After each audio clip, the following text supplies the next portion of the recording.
A picture-perfect 78 degrees on this Tuesday afternoon. Camelback Ranch in Glendale. Dodger spring training baseball.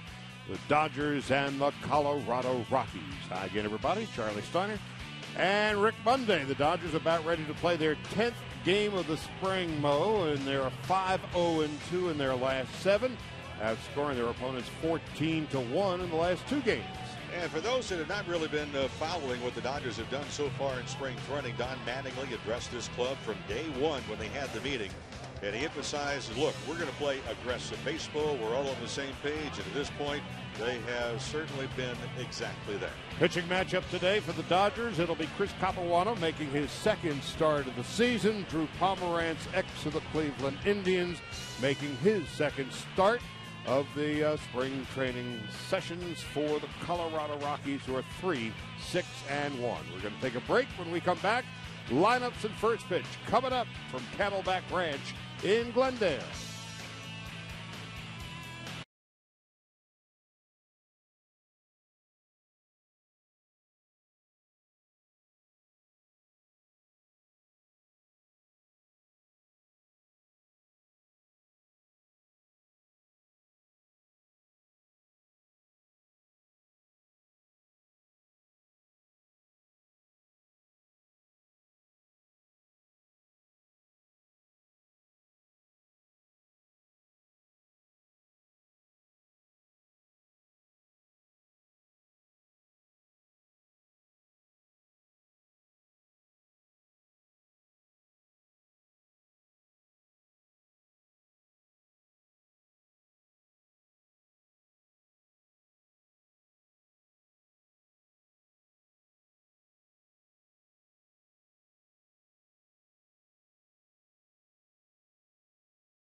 Over the Angels yesterday, continue, Mo, to play a very sound, fundamental brand of baseball this year. Well, and the other thing that we have seen, including yesterday's ball game against the Angels, is they played team baseball. They bunted, they had stolen bases, they hit behind runners. And the other part, you talk with Tim Wallach, the third base coach, the runners have been very aggressive, picking up the coaches. And this is a club that had a message to deliver to itself to begin with. And then hopefully the Western Division of the National League. And Don Mattingly also saying this morning that within the next couple of days, they'll begin to make some roster cuts off this club. It primarily is going to be players that are in their first major league camp. So it's kind of on track, but eventually you're going to cut down the number of people so you can focus on those who are going to be pulling the wagon. Couple of pieces of news today as far as the Dodgers are concerned. James Loney not in uniform. He's got a stiff calf muscle, so he was sent home early. Matt Guerrier has a crick in his back, and so he is not going to perform today, as you see Matt Kemp on his way into the third base dugout. The Dodgers today, Chris Capuano is going to be facing Eric Young Jr. to lead off in left field. Jonathan Herrera will start at short. Of course, Troy Tulowitzki did not make the trip over, nor did Todd Helton, so it's Jordan Pacheco, the corner man, at first.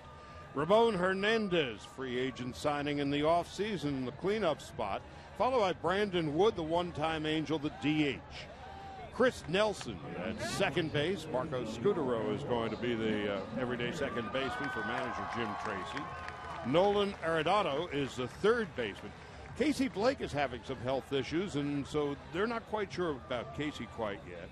Charlie Blackmon in center field. Dexter Fowler is going to be there every day. Center fielder Tyler Colvin will be the starting right fielder today. Of course, Michael Kadire is going to be their right fielder this year. For Chris Capuano, he pitched just a few days ago. One of the things that really caught your attention about Capuano, he is a strike-throwing machine, and he was in that outing. And he also mixed in some very good breaking pitches and then took something off. And his success really that afternoon was adding a little bit less when he very seldom got behind in the count. So Capuano being called upon to deliver some innings in his starting rotation, which quite frankly, Charlie, is in a pretty good situation. Health being considered, and if it stays strong, this rotation should be able to turn it over to the bullpen. Well, the Dodgers defensively will have Juan Uribe at third base and D. Gordon at short. Mark Ellis at second base, and he played a half a year with the Rockies last season. Jerry Sands at first, as we mentioned. James Loney has a bit of a calf issue today. Matt Trainer behind the plate. A.J. Ellis with the afternoon off. In the outfield from left to right, Scott Van Slyke in left, Matt Kemp in center, and Andre Ethier in right. Figure the everyday players to get about 3 at-bats, and then the understudies will come in, and Chris Capuano will throw about 45 pitches or 3 innings, somewhere in that neighborhood. Capuano, one thing, he likes to work rapidly on the mound, which is a defensive player's delight. And I think for a guy that changes speeds, well, working rapidly is to your advantage because the preceding pitch is very fresh still in your mind. Phi Beta Kappa from Duke got his degree in economics. And now Chris Capuano making his second start of the spring in his first year with the Dodgers, having signed a 2-year deal. Eric Young Jr. will lead it off for the Rockies on this 78-degree Tuesday afternoon in Camelback Ranch, Glendale. EY Jr. 1 for 11 this spring. Capuano has always been a terrific pitcher, especially against left-handed hitters. And EY takes a strike, 0-1. Young is a switch hitter, but 1 for 11 this spring. Capuano, left-handed hitters over the course of his career have hit but .229 against him. And he delivers a strike on the inside corner, quickly ahead, 0-2. And he starts today as we saw him last time, working to both sides of the plate very effectively. And for Eric Young Jr., he's really running out of positions. Not like him at second. They took him out of center, but today he's in left. The 0-2, high and away, 1 ball, 2 strikes. And you wonder with EY and second-generation Major League umpires that we have not really seen him utilize the bunting game really to his advantage with his speed. The 1-2, he swings and chops it off to the left. Well, the Rockies had a terrible time of it last year, 73-89, finishing 21 games behind the Diamondbacks in what was most unusual about their year last season. They'd always historically been great. The home field advantage at Coors Field. They were 5 games under 500 at home. And so they made a lot of changes in the offseason. Ian Stewart, a bitter disappointment, ends up in Chicago. Now the 1-2. Low and outside. 2 ball and 2 strikes. And so they brought Casey Blake over, and apparently Casey's having some health issues early this spring,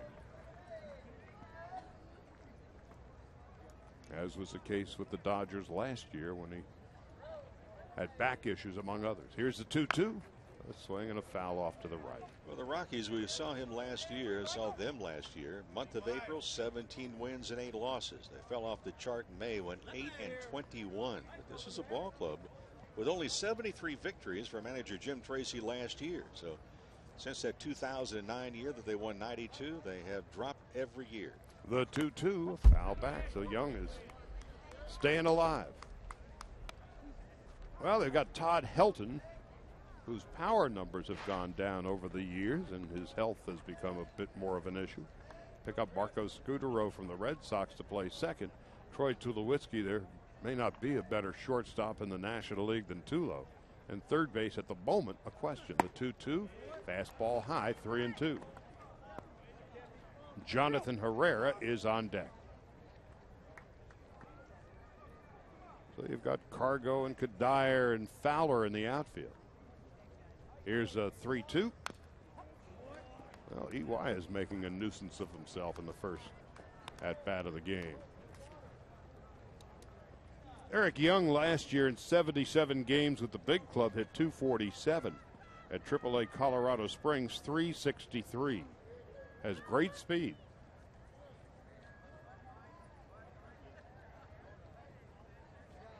And now Capuano on 3-2, getting the sign from Matt Trainer. Call, strike 3. And Young knew it. He was hoping that maybe home plate umpire would miss it, but he bluffed going to first and then altered his route back to the dugout. And again, Capuano right on the corner. 1 out, nobody on, and Jonathan Herrera is coming up. Herrera, like Young, a switch hitter. 5 for 13 this spring.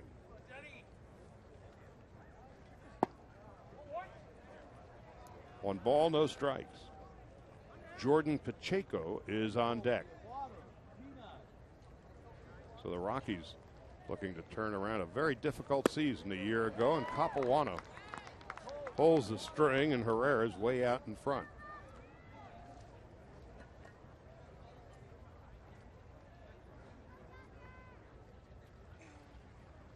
Dodgers 6-1-2 this spring. An easy play for Gordon. 2 gone. A lot of different reasons for the Rockies in struggling in only 73 victories. Runners in scoring position, a club that plays half their games in a ballpark where the ball flies, even in spite of the fact they're using a humidor. But they were 11th in the National League runners in scoring position, hit below 250 as a team. Here's Jordan Pacheco, 4 for 10 this spring. Mike Mulchinski is calling balls and strikes today as Capuano deals a strike. It's 0-1.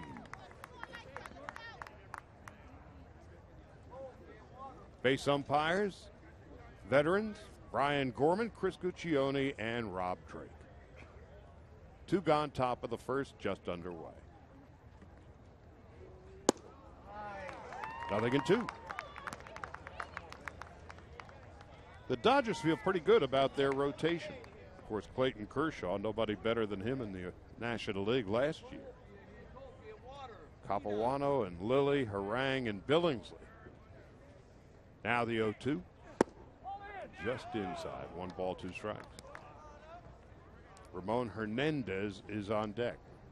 Well, Pacheco, coming up a couple of years ago, South Atlantic League. He was the MVP in 2009 out of the University of New Mexico. Grew up in Albuquerque. The 1-2 is 2 balls, 2 strikes. Spent most of last year at AAA Colorado Springs, where he hit .278.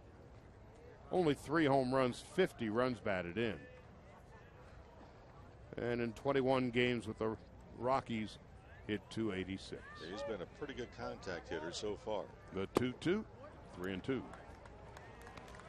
97 games last year in AAA, struck out only 48 times. So he puts the bat on the ball more often than you see the norm, in particular for younger players. Very little power, however. Well, there's a trade-off. Here's a 3-2. Worked out the walk. Now Ramon Hernandez.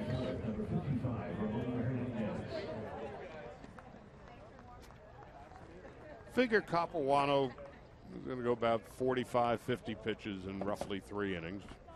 Dodgers expect to see Fernando Nieve, Stephen Fife, Ramon Troncoso, and Ryan Tucker to pitch this afternoon. Quick toss to first base. Capuano's got a great move.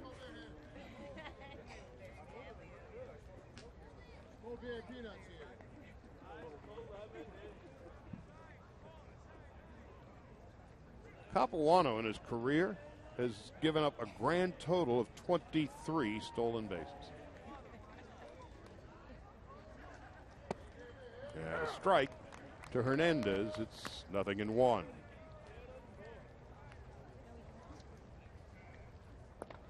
Rockies felt they had to upgrade their catching spot, and so they brought in the 35-year-old Hernandez in his 13th big league season. The 0-1, again another toss over. Ramon Hernandez began his career in 1999 with the Athletics. Spent a couple of years in San Diego, 3 years in Baltimore, and the last 3 years in Cincinnati. A career .266 hitter. A ball and a strike with 2 out, just underway. They expect Hernandez to maybe keep that catching spot kind of warmed up for a couple of years. He's not played more than 100 games since 2008, but they have a youngster named Willen Rosario that they're very high on. A high chopper to short, bobbled by D. Gordon. As soon as that ball was hit, D. Gordon was letting the ball play him and then backing up. And when you are losing territory, you're going to lose control. And he simply got short hop because of indecision in playing the ball. Designated hitter batting fifth, number 16, Brandon Wood. Brandon Wood, the one-time Angel, having an outstanding spring. 6 for 17, couple of RBIs, couple of doubles, and a couple of triples.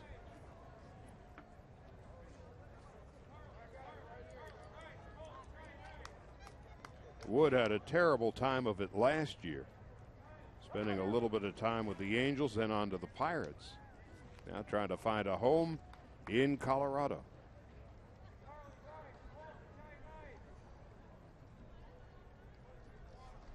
Wood's got 4 years of big league service coming in. And a swing and a miss, and it's 0-1. Signed as a minor league free agent during the offseason. And again, as Casey Blake struggles in the early going, more responsibility being placed on the shoulders of Brandon Wood. Ball and a strike, 2 out.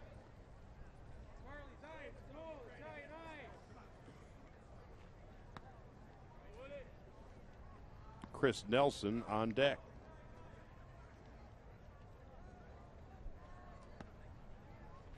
So Capuano's thrown a lot of pitches here in the first.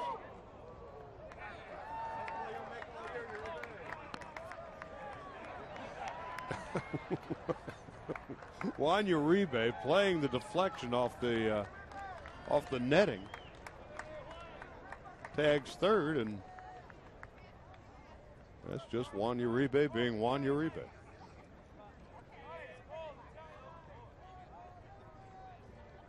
A walk and an error. The Rockies first and second, 2 out in the first.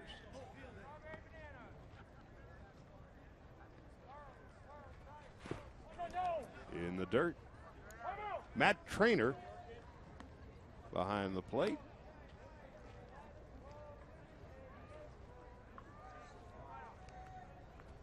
And Brandon Wood awaits the next pitch.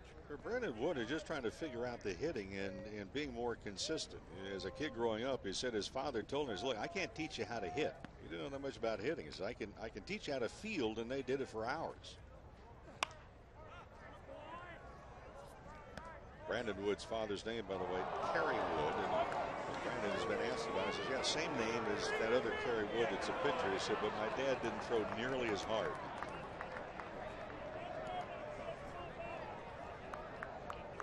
The other Kerry Wood is back again with the Cubs. Juan Uribe stationed at third. Yeah, he's waiting for another ricochet down at third base.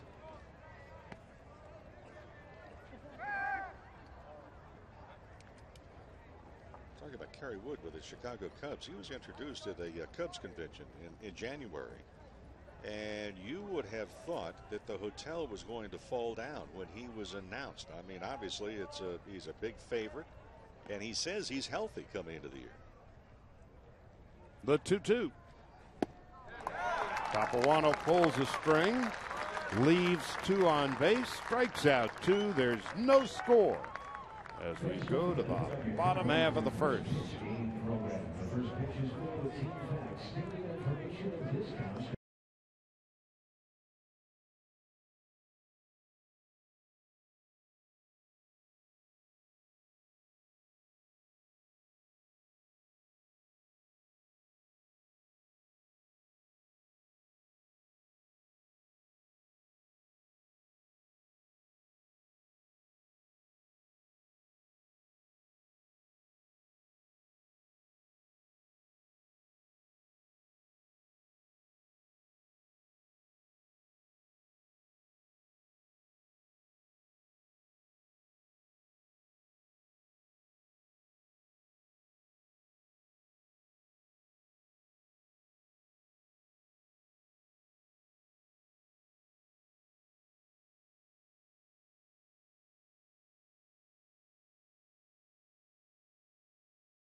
Glendale, Arizona. We're at Camelback Ranch. And the Dodgers will be presenting D. Gordon, Mark Ellis, and Matt Kemp in the top half of the first, followed by Andre Ethier in right. Juan Rivera with 3 home runs in his last 3 games at DH. Jerry Sands at first base. He'll be followed by Scott Van Slyke, Juan Uribe, and Matt Trainer. And they're going to be facing the 23-year-old left-hander, Drew Pomeranz. And Pomeranz, along with Alex White, came over from Cleveland last year in the deal that sent Ubaldo Jimenez to the Tribe. So they're expecting a lot out of Pomeranz. They expect him to be in the rotation this year. Big fella. It's the first time we've had a chance to get to see him throw. D. Gordon takes upstairs, 1 ball, no strikes. Gordon certainly set the table yesterday. Well, he set the table with the speed, a bunt single, a stolen base, and then scored.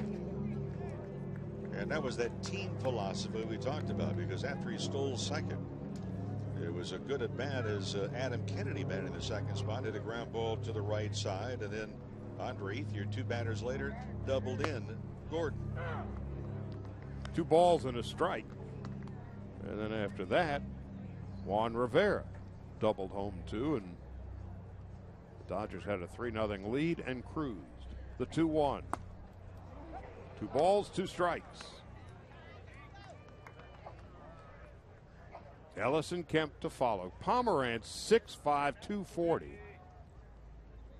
Just 23 years of age. The 2-2.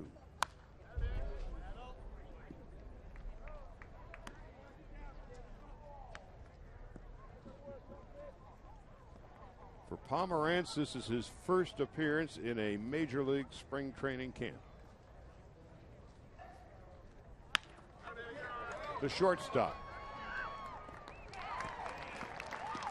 Herrera throws out Gordon, first out of the bottom of the first. Well, Pomeranz out of University of Mississippi, and he gets D. Gordon on the first out of the ball game as far as against the Dodgers. But Pomeranz had a brother Stewart in the Dodgers organization, so trying to find out if he's still with them. And his father, standout player, and then a coach at Ole Miss.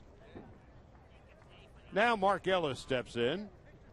Ellis spent the second half of last year with the Rockies after having a miserable time of it the first half of last season with the Athletics.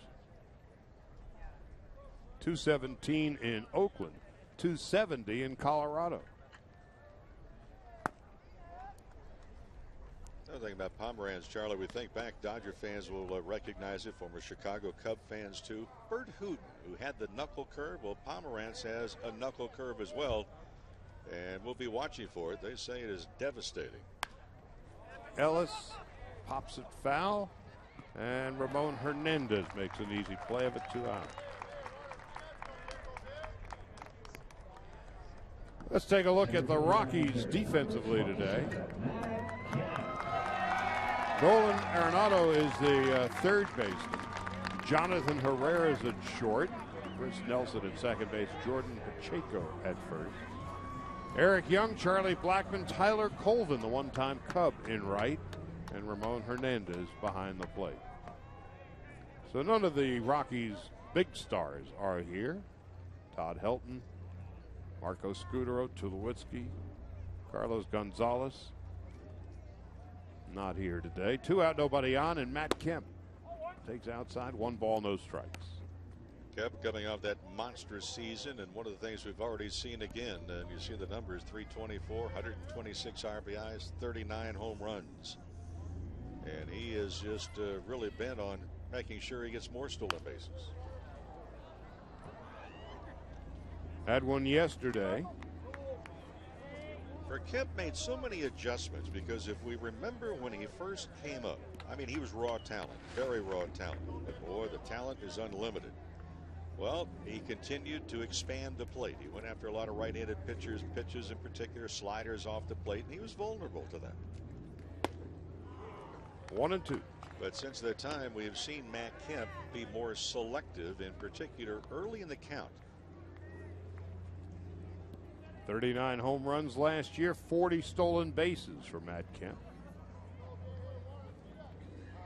The 1-2.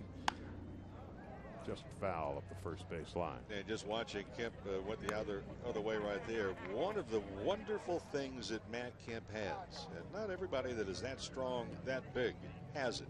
He can stay back a long time, and he is arguably at his best when he's hitting the ball left center to right center, and he can hit it out in any direction. The 1-2.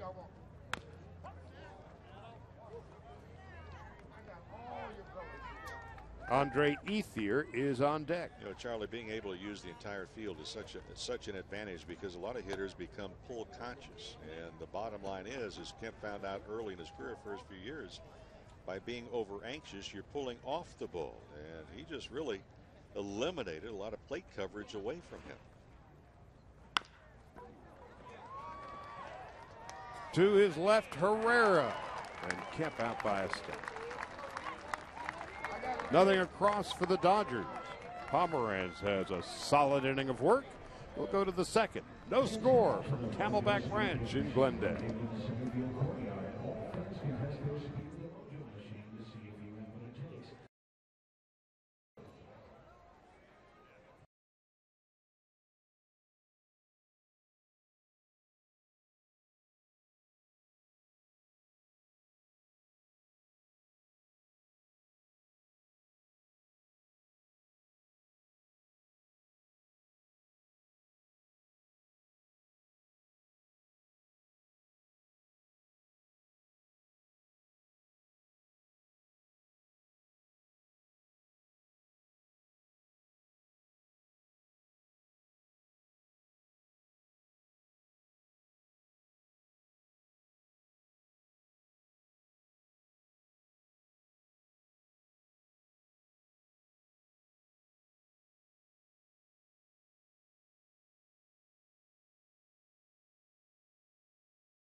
Beginning his second season as the manager of the Dodgers, and he has managed a very tight ship this spring. Well, from day one of spring training, and admittedly, he said he was much more relaxed this year. On the first pitch of the second inning, Chris Nelson robbed in the corner by Andre Ethier. Got a great first step. Boy, a great, not only first jump, but also concentration, because you go down into that outfield corner, you don't really know exactly what lies ahead of you. So Nelson hit it hard, but watch Ethier, full extension and then able to stop. And the other thing that enables him to stop, Charlie, is he's on two healthy knees this spring. That one knee bothered him last year, but he has been able to run very effortlessly so far. The Gold Glove winning Andre Ethier makes a terrific catch to begin the second inning. And a ball outside to Nolan Arenado. There's a young man anxious to see him. First of all, he's out of Newport Beach, and he has incredible talent. Nice play by Capuano. It's a good thing he made that nice play. Arenado, we mentioned he's out of Newport Beach. He was drafted as a catcher out of high school and then moved to an infielder, just 20 years of age, MVP Arizona Fall League.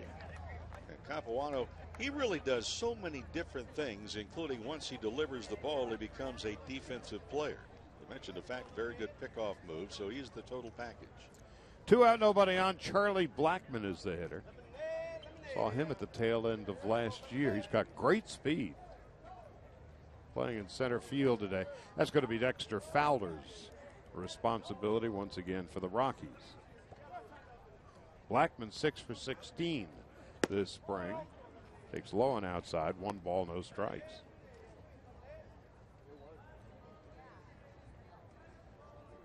Blackman, born in Dallas, lives in Georgia.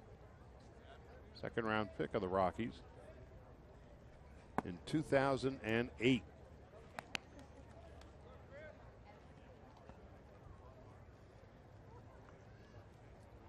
No score, 2 out in the second inning.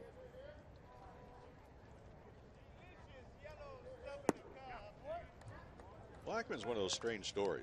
He was the Rockies' #2 pick out of Georgia Tech in 2008.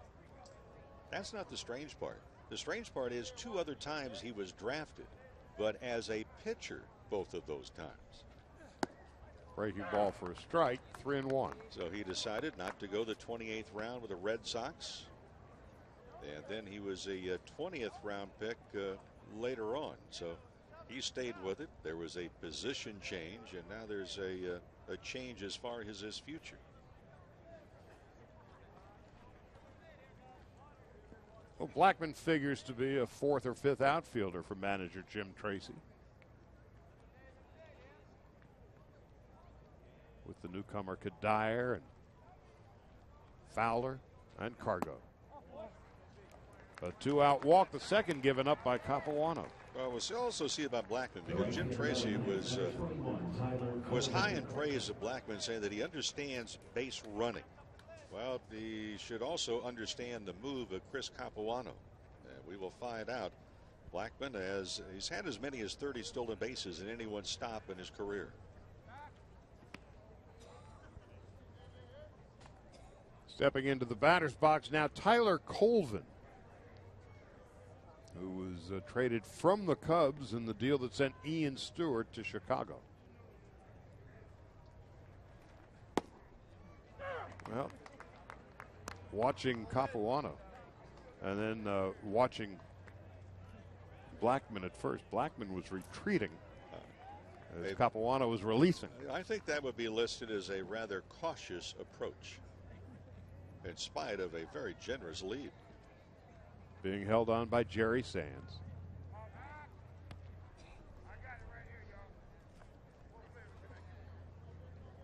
It's remarkable. Capuano has given up just 23 stolen bases.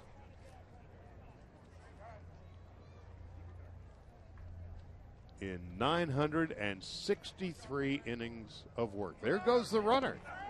And Colvin is hit by a pitch.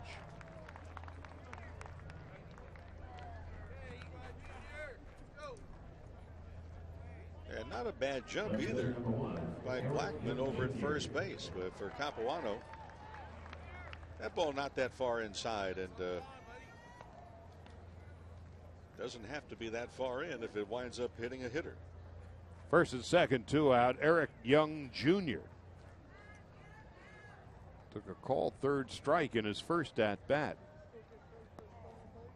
We have no score. 2 out in the second inning. Young, a very fast man. Pretty good offensive player. They just haven't found a position for him. Starting in left field today. Jonathan Herrera is on deck.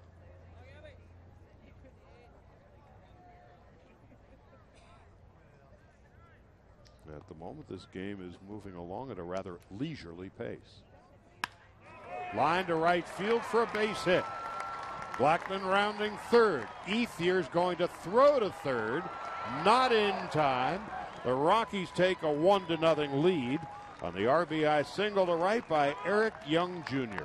Solid single by Eric Young, and then the throw in from Andre Ethier. That second hop looked like it took a kangaroo hop just in front of Juan Uribe, who was setting up for the throw. So Young will go to second, an error charged on Ethier, and that was just a bad hop on the throw, not a bad throw. Second and third with 2 out. Jonathan Herrera steps into the batter's box. Bounced to short in his first at bat.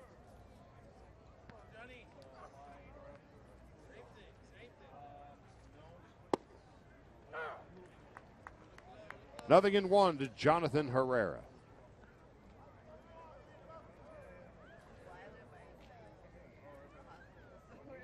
Now in his third big league season from Venezuela. Switch hitter. A ball and a strike. Herrera really dropped off last year. Hit 242 after the season before in 76 games of the Rockies. Hit 284. Originally came up in the Reds organization. Now the 1-1. Drilled into left field. That's going to be a base hit. In to score is Colvin. And right behind him is Young. And the Rockies take a 3-0 lead. A couple of hard base hits by Young and Herrera, and Colorado's up early. I talked at the outset that for Chris Capuano, the last outing that we saw him in, he worked to the corners of the plate very effectively. And you make the argument now that, well, that ball was down. It was over the big part of the plate, and that's exactly where he has been too often here in the second inning. Well, after 2 out, nobody on, a walk, a hit batsman, and back-to-back singles. Colorado's up early. Here comes Jordan Pacheco, wearing number 98 today. Way out in front, and it's 0-1. Pacheco normally wears a more glamorous number 22. The reason he's wearing number 98 is he forgot to pack his jersey today.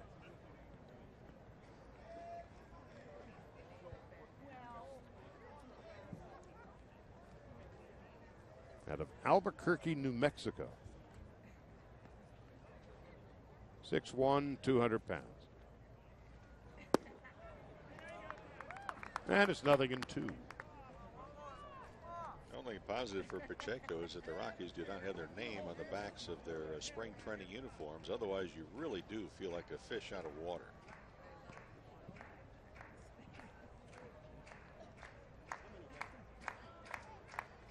Did he forget it, or was his equipment bag sabotaged?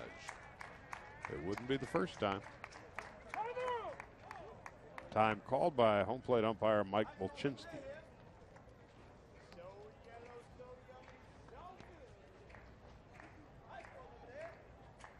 They never dared do that to you, did they? No, there's a thing called payback.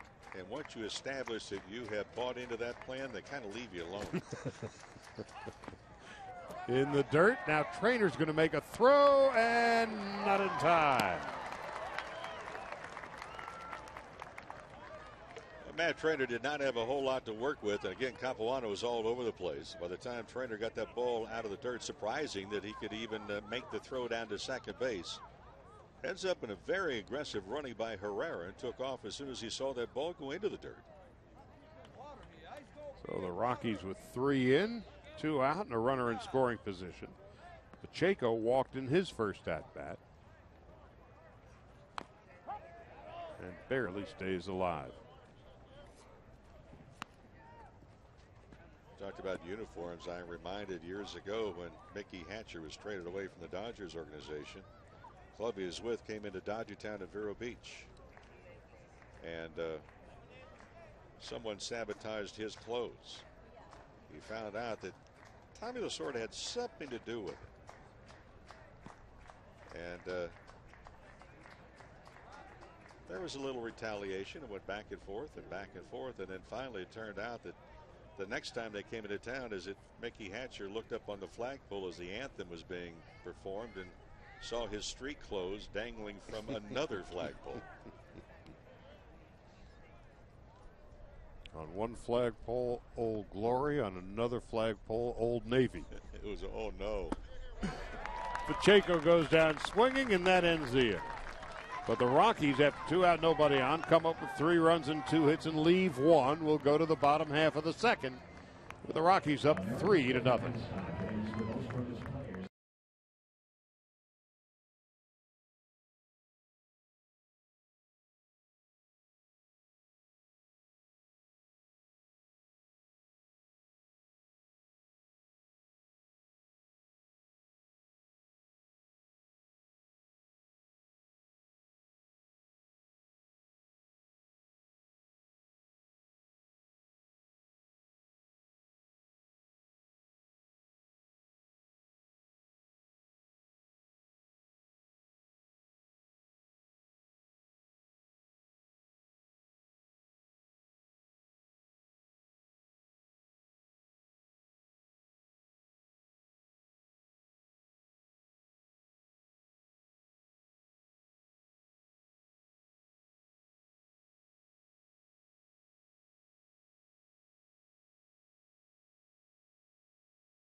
78 degrees under a spotless blue sky. We're at Camelback Ranch in Glendale, Arizona, about 15-20-minute drive from downtown Phoenix, and the Dodgers trailing 3-0 as we go to the bottom half of the second inning.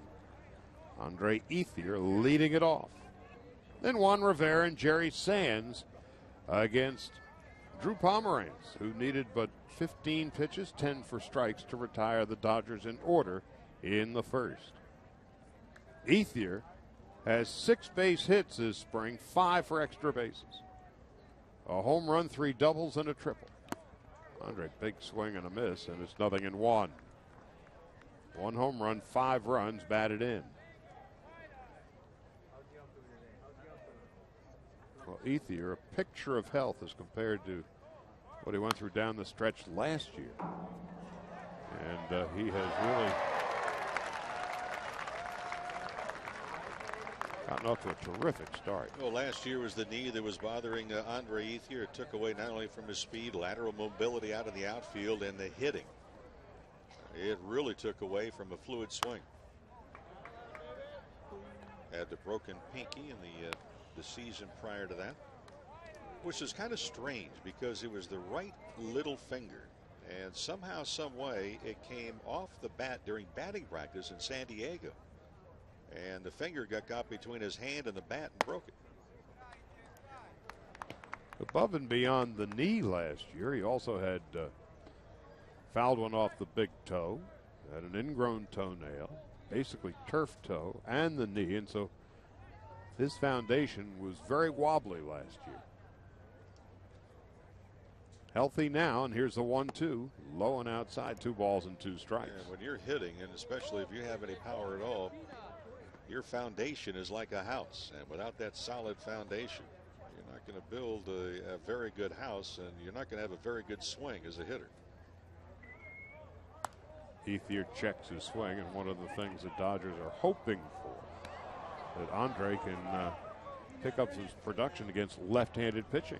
Well, we've already seen him this spring hit a home run off Barry Zito with the Giants. That was against lefties. He's had some good swings, but hit 220 last year. In the last 4 years, he's hit 221 against lefties.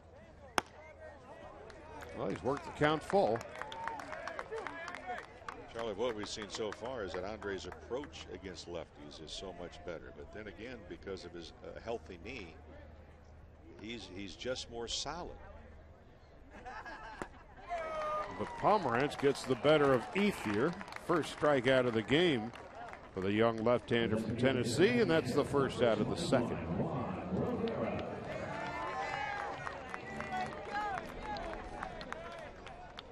In the clubhouse, Juan Rivera is about as quiet as a shadow, but his bat has been speaking loudly this spring. Has a home run in each of the last 3 games. 6 runs batted in.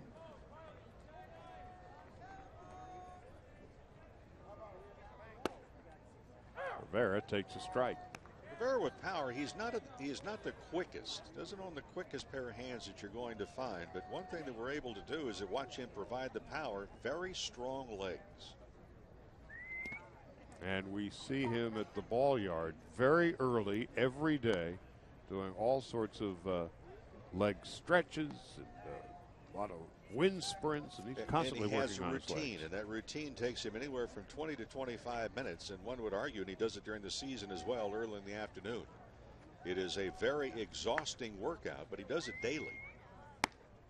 2-1. I talked about Ethier and having a solid foundation underneath him now with a repaired knee and his toes not barking at him.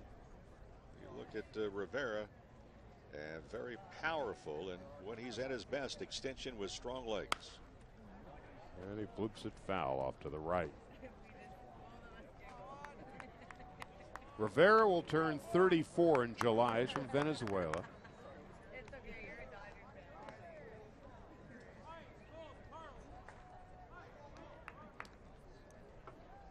Came over to the Dodgers on the 12th of July last year.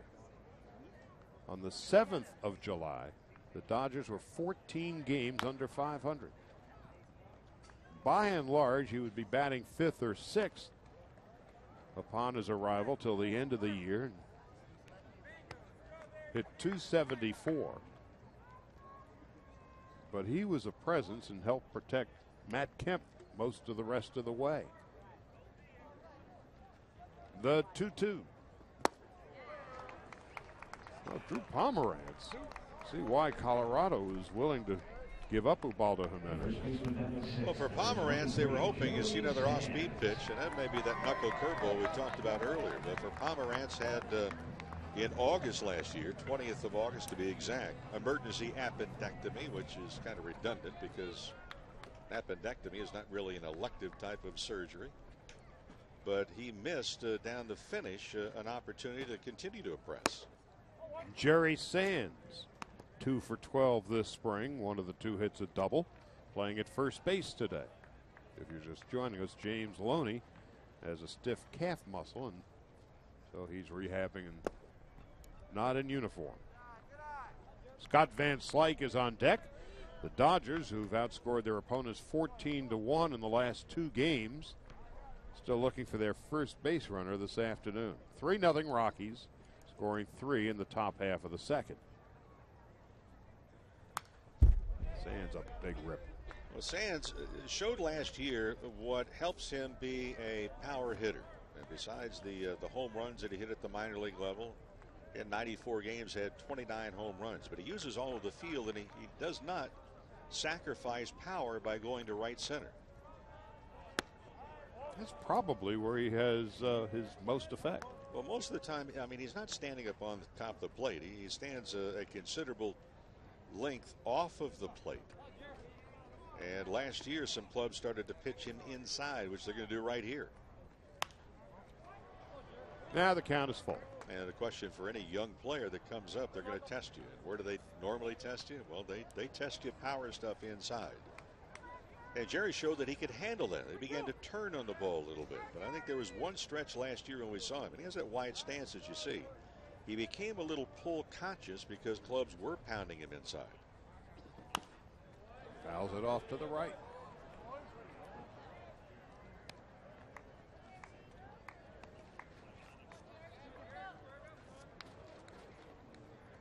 Scott Van Slyke is on deck. And Drew Pomerantz on 3 and 2. And Sands into the glove of Jonathan Herrera, and that is that in the second. Dodgers still looking for their first base runner as we go to the third. 3-0 Colorado.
Wano's last inning of work because the right-hander Fernando Nieve is beginning to warm in the Dodger bullpen.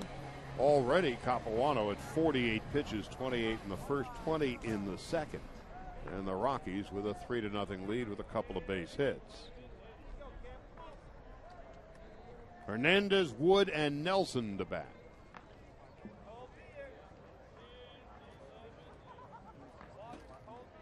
And Capuano from West Springfield, Massachusetts.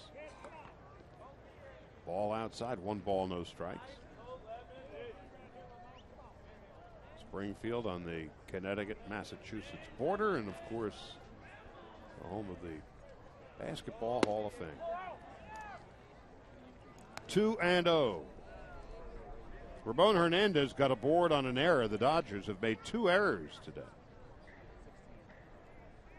D. Gordon had a clank off his glove against Hernandez in the first, and a throwing error in the second by Andre Ethier. Actually, it was just a bad hop throw to the third baseman Uribe, allowing a runner to advance. 2 balls and a strike to Hernandez. Pulls the string, 2-2.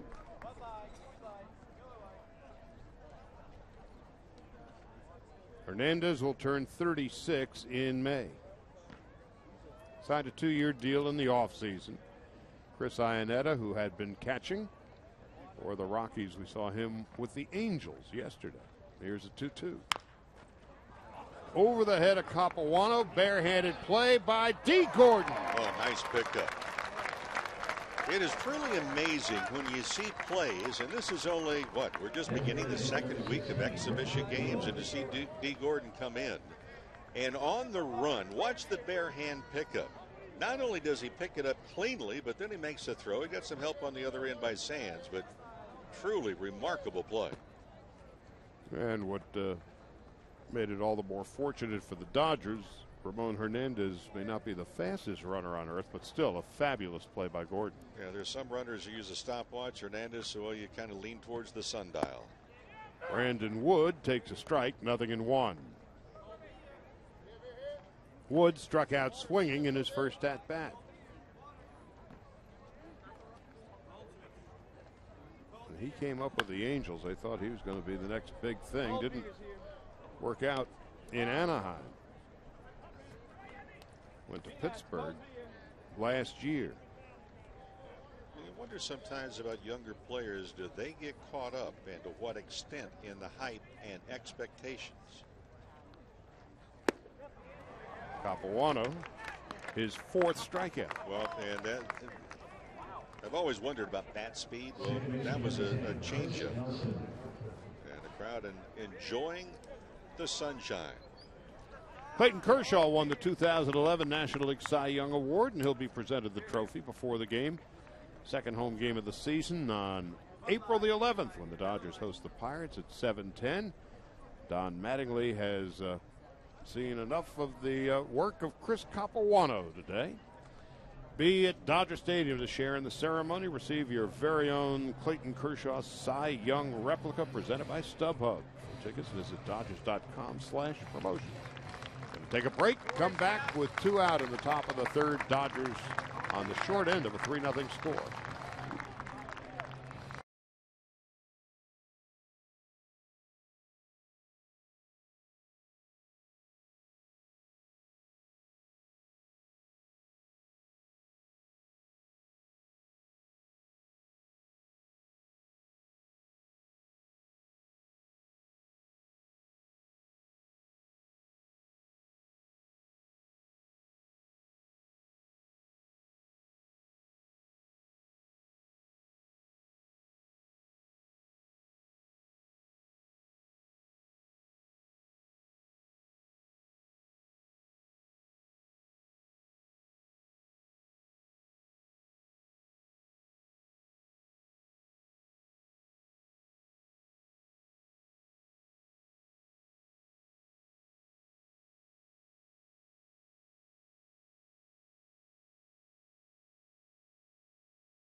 The Dodgers trailing 3-0 as Fernando Nieve is now on in relief of Chris Capuano.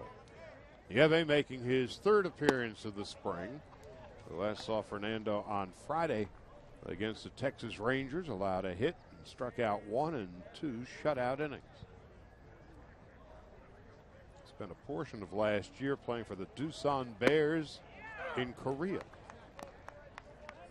Began the year with the Rangers at AAA. Got a good live arm, but he's a guy that's not really been able to make a statement for a prolonged period so far. 1 ball, 2 strikes. Originally signed with the Astros out of Venezuela as a free agent in 1999. His third appearance of the spring. He's faced 11 batters, given up 2 hits. 1 and 2 to Chris Nelson, who flied to right in his first at bat, and a slow chopper to second base. Mark Ellis throws out Nelson, and that will end the inning. Nothing across for the Rockies. We'll go to the bottom half of the third, and the Rockies are leading the Dodgers 3-0.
Bring the suntan lotion with you.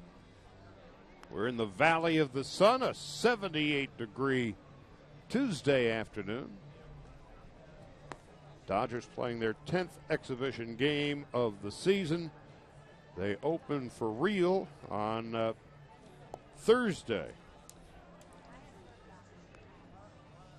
April the 5th in San Diego. Of course, there's the Freeway Series. Monday in Anaheim, April the 2nd. Tuesday night at Dodger Stadium. Wednesday afternoon against the Angels. Then 4 in San Diego. And 3 weeks from today, the home opener celebrating the 50th anniversary of Dodger Stadium. The Pirates, first pitch at 1:10. Matt Belisle is now on in relief of Drew Pomerantz, who had a terrific outing today. 2 strikeouts, 36 pitches, 23 for strikes, and the Dodgers are still looking for their first base runner. Scott Van Slyke is 4 for 12 this spring. Mattingly talking about Van Slyke earlier this morning. Van Slyke's had a good spring coming up to the big league camp, but playing outfield is a position change and his first base in his future.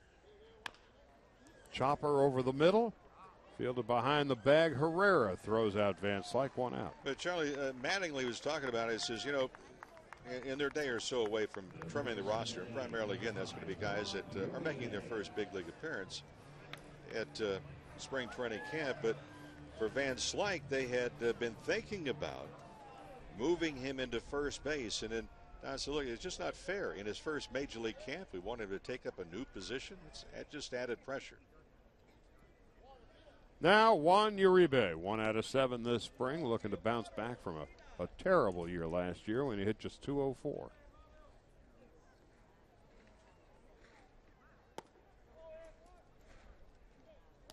He had surgery on a sports hernia. Uribe, 32 years of age.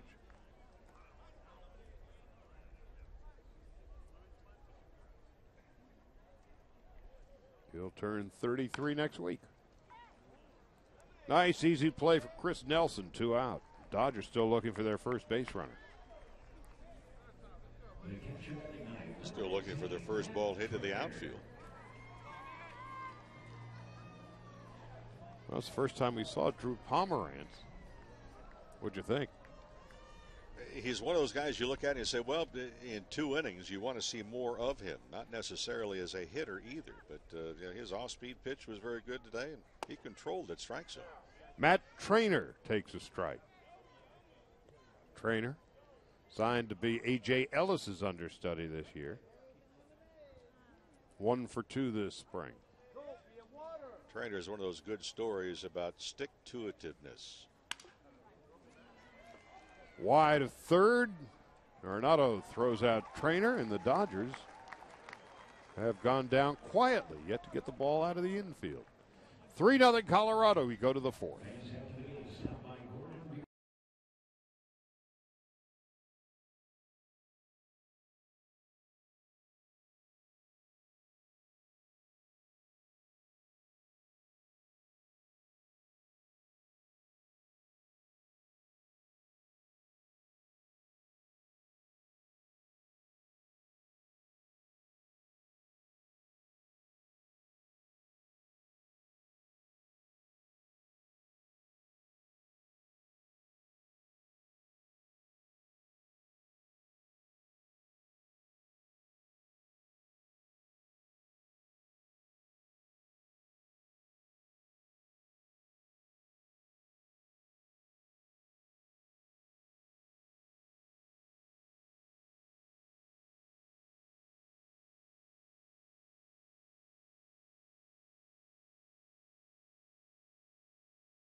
Dodgers schedule on Sunday, April 15th. The Dodgers will honor the great Jackie Robinson. They take on the Padres. That's a 1:10 afternoon start. And to celebrate the legacy of Jackie Robinson, kids 14 and under in attendance will receive a Jackie Robinson sweatband presented by Melissa's Produce. If you'd like to find out more, go online, Dodgers.com/promotions.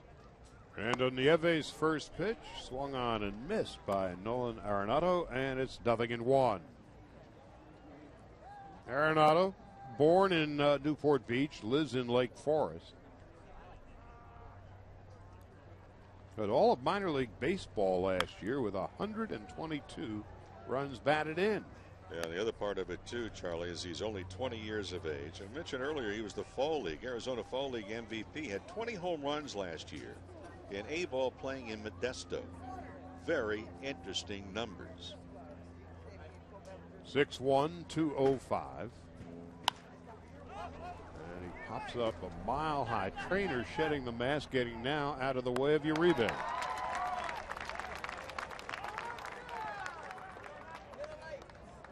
One out, nobody on.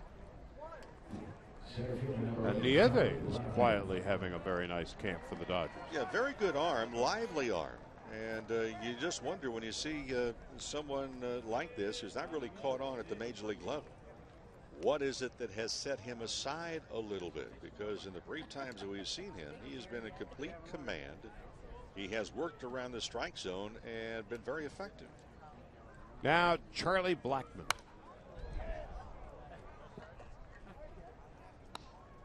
Mentioned a moment ago about Matt Trainer and stick-to-itiveness.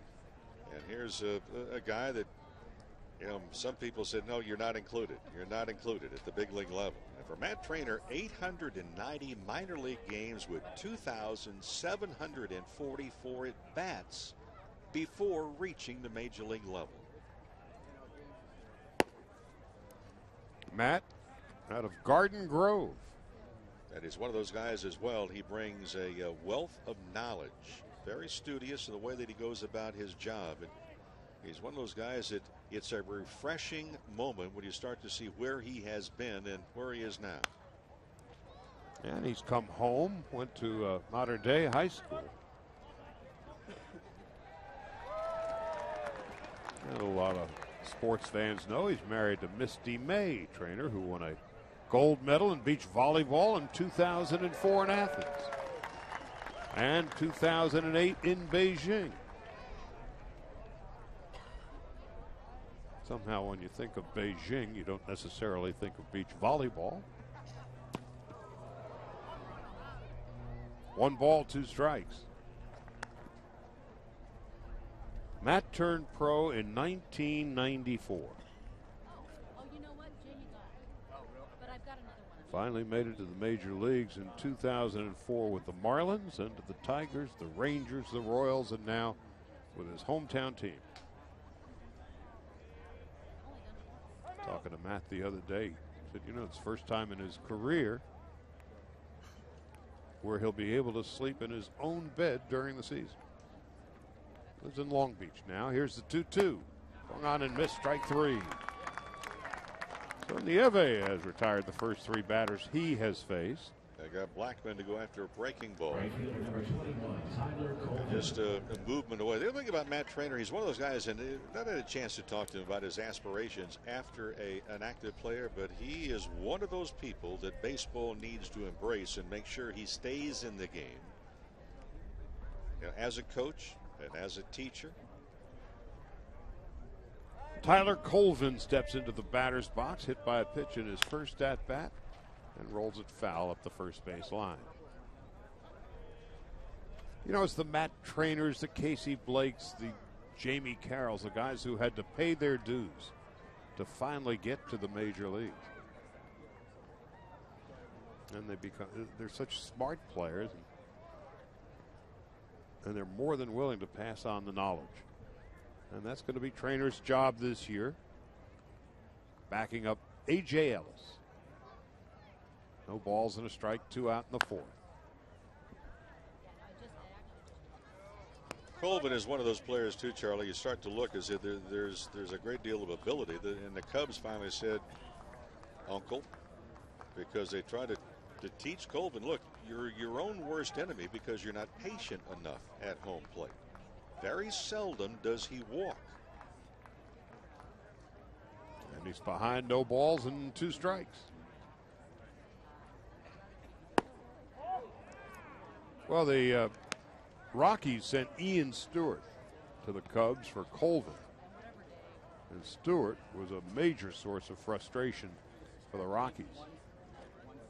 But you talk to the Colorado people, and quietly they're scared to death that at some point Ian Stewart is finally going to show what he's capable of doing. I talked with Ian over the winter, and he said, look, there's a wonderful opportunity now being with the Chicago Cubs. He said, but I have some adjustments to make. And for Jim Tracy and his coaching staff, they talked to Stewart, and they talked to Stewart, and they talked to Stewart. And at some point in time, when he gets it, I don't think there's any question that if he will get it, but when he gets it, he's really going to be a force. 2-2 to Tyler Colvin with 2 out in the 4th inning. And sometimes the key has to be you mix in a little bit of failure with a player. And at some point in time, the light goes on. just hope it's not in broad daylight when the light goes on. Second base and past Mark Ellis, a 2-out single into right center field for Tyler Colvin.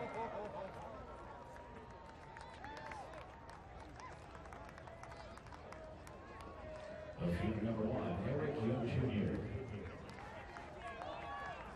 Glenn Allen Hill, the first base coach, having a chat with Colvin. Glenn Allen, 13-year major league career. Eric Young Jr. is the hitter now. EY, a single, a run scored, and took a call, third strike. Jonathan Herrera is on deck. And that's what Matt Trainer does so well. Charlie, very quickly, there's been some discussions around baseball about the positioning of Glenn Allen Hill, the first base coach. And there's been a lot of discussion about, well, the coaching box and when are you allowed out of it. And if you look at Glenn Allen Hill, there are some that are saying, look, it's a little bit of a distraction because he's right in the line, in the view, if you will, of a pitcher turning and throwing to first base. And Hill has actually moved back before, or now from where he was. He used to be occasionally with his right foot on the dirt part. Well, now he's back on the grass a little bit more. If he got any closer to Jerry Sands, he could pick his pocket. Jerry makes an easy play. Young is retired. No runs and 1 hit for Colorado. We'll head to the bottom half of the fourth. Rockies 3 and the Dodgers still looking for their first base runner.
Second inning of relief.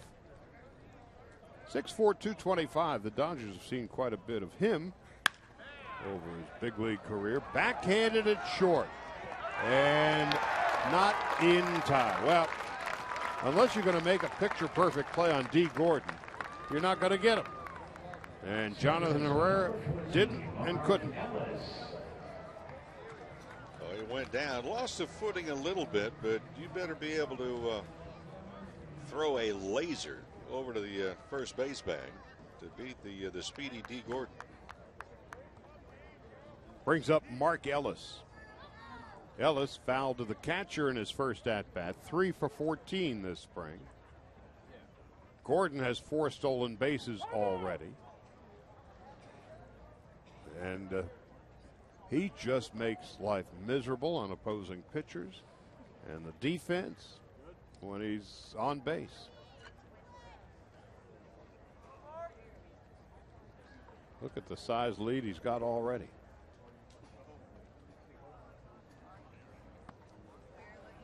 Well, we saw what Gordon could do yesterday to distract Jared Weaver in the very first inning. Bunt base hit, stole second. And by the time the first inning was over, the Dodgers had plated 3 runs. So Gordon, the first Dodger base runner of the afternoon. Ellis takes a strike. Mark Ellis, one of those guys, is a second baseman with the Oakland A's. It's very rare that you see 2 good second basemen from the same city in the history. But Mark Ellis from Rapid City, South Dakota. And there was another guy originally with the Kansas City A's, and then when the club moved the franchise in '68 to Oakland, also went with him, that played second base. Fly ball, center field, drifting on back, Charlie Blackman. So Ellis from Rapid City, South Dakota. Dick Green was the other one. And he was a teammate with the guy I saw just the other night here at Valley, his son, Bert Campaneris, who was the shortstop with the A's. The flamboyant shortstop. Well, I referred to him and saw him in a restaurant the other night. BB, ambidextrous shortstop. One of the gentlemen that played all 9 positions in a major league game. Matt Kemp bounced to shortstop in his first at bat. 5 for 15 this spring with a home run, 3 runs batted in. And Kemp pulling off that ball. That's kind of the swing that he had when he first came up.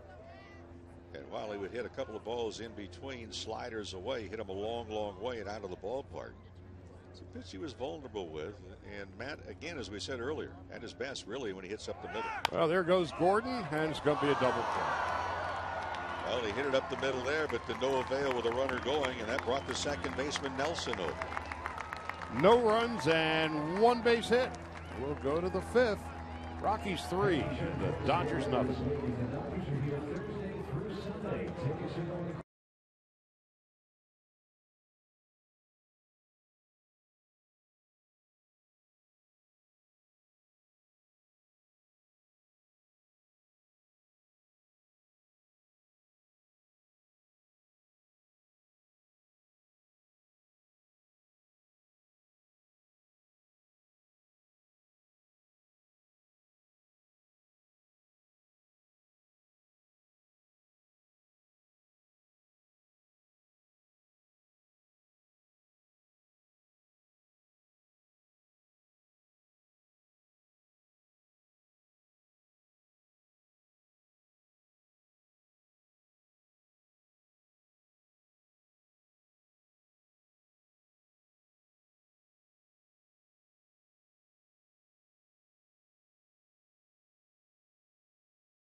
Ballpark on this beautiful Tuesday afternoon. Jonathan Herrera, Jordan Pacheco, and Ramon Hernandez will be batting for the Rockies as we head to the top half of the 5th. And Fernando Nieve has gone an inning of 3rd, no runs and 1 base hit. Herrera 1 out of 2, 1 ball and no strikes. Well, one area of depth for this Dodger ball club and franchise, for that matter, Mo, is pitching. And Nieve is be a very long shot, of course, to make the 25-man roster. Is Herrera lines up base hit into right field. He's going to try for second base, and the throw is not going to be in time. It gets past Ellis, but there's Juan Rivera to back it up And those are the little things that don't go recorded necessarily in a box score. But Juan Rivera backing up the play. Just little things that this ball club is able to do, and it goes back to Don Mattingly and the coaching staff about, hey, look, we're going to back things up, and left fielder, there's always a play. I mean, it doesn't matter if you're in Little League or Pony League, a high school, or Major League level. If there's a ball hit and you're not moving, you're not doing your job. Whether you're going to handle it or possibly could handle it is the last line of defense. Now Jordan Pacheco takes high, 1 ball, no strikes. I was going to mention about the pitching, a real source of strength for the Dodgers at the Major League level. Rotation solid, the bullpen has a lot of depth, and Nieve, while a long shot certainly to make the 25-man roster, has had a very solid spring. And yesterday, we saw the first-round pick of the Dodgers back in 2007. Nieve, nice play. Holds the runner, throws to first. And we talked about him on the radio yesterday. Chris Withrow, it's the first time we had a chance to see him work. And good stuff. There's a couple of questions as Nieve answers a big question. Can he field? Not only field, but then looking to runner back. Just making sure that Herrera, who can scamper pretty well, is not going to take liberties when he finally throws over the first base bag. But there's maybe a couple of relief positions with this Dodger ball club that are going to be up for grabs this spring. Other than that, the club's pretty well set. Your thoughts about Withrow yesterday? I thought it was outstanding, and he's one of those guys you label as very interesting, and you like to see him a few more times. Ramon Hernandez is 0 for 2.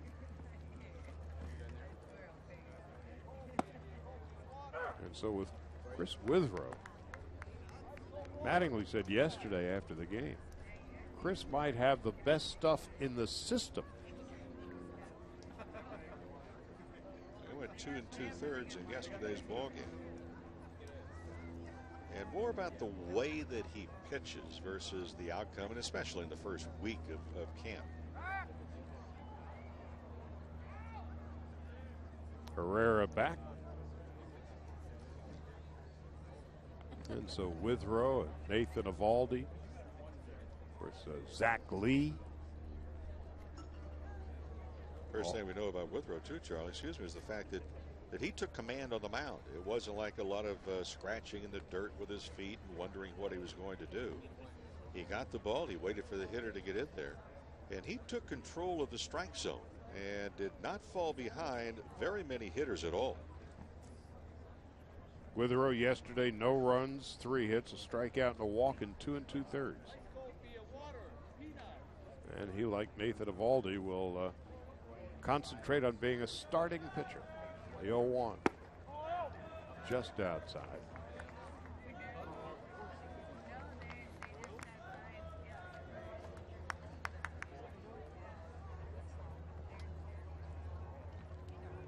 One out, 1 on in the 5th.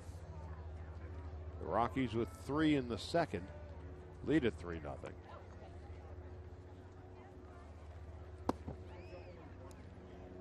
2-1. Brandon Wood is on deck.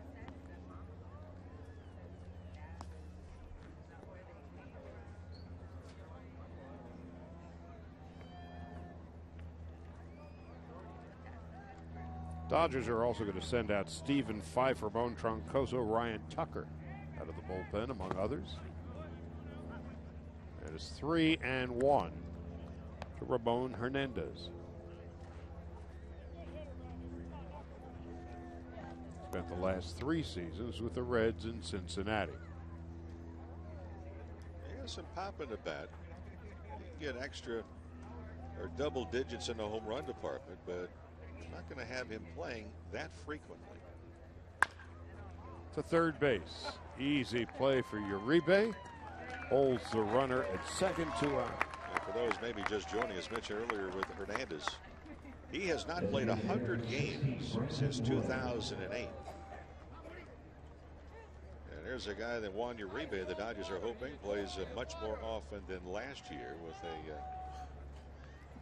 a truckload full of different injuries. This time a year ago, Uribe was supposed to be the everyday second baseman. Rafael Furcal at short, Casey Blake at third. Well, Uribe's at third. Furcal is gone, and Blake is in Colorado. And Casey's having a very difficult spring as far as his health is concerned. Not here today. The 0-1. Brandon Wood has been struck out twice this afternoon. Chris Capuano went 2 2/3 innings. 3 runs, 2 hits, 4 strikeouts, 2 walks. A hefty pitch count, though. 56 pitches, 34 for strikes. Missing high and outside, 2-1. Chris Nelson on deck.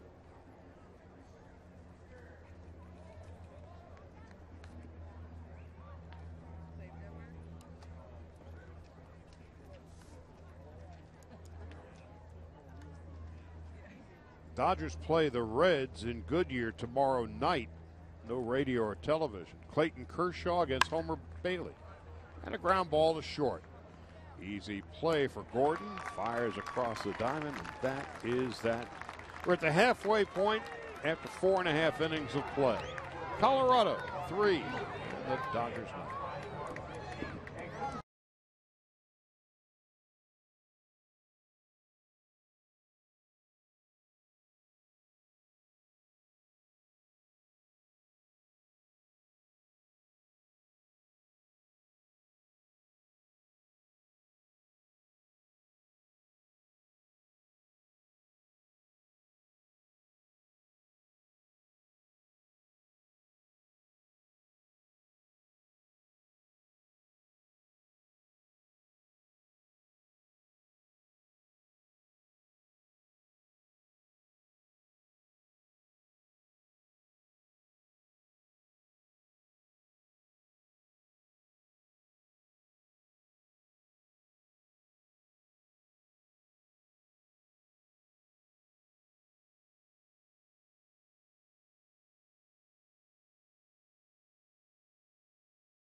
On Camelback Vision.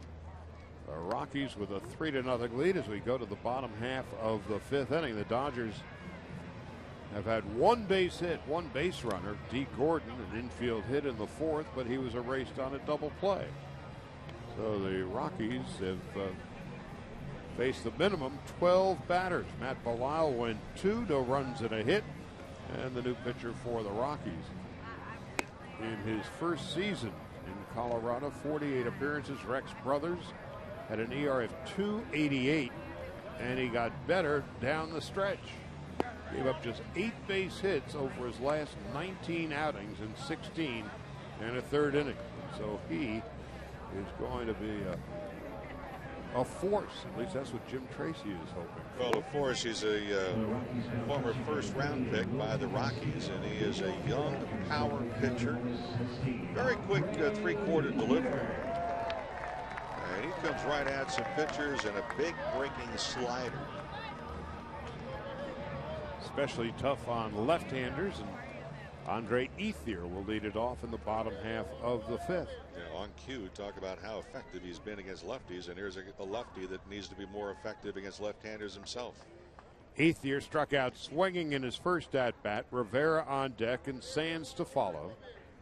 Rockies 3 runs and 4 hits. The Dodgers no runs and 1 base hit. Andre swings and misses, and it's 0-1. Ethier has 6 base hits this spring, 5 for extra bases. 1 home run, 3 doubles, and a triple.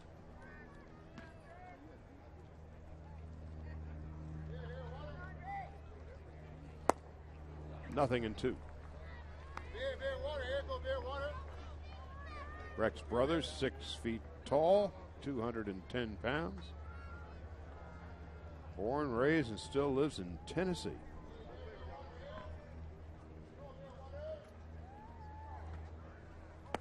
Ethier goes down swinging for the second time. First out of the 5th.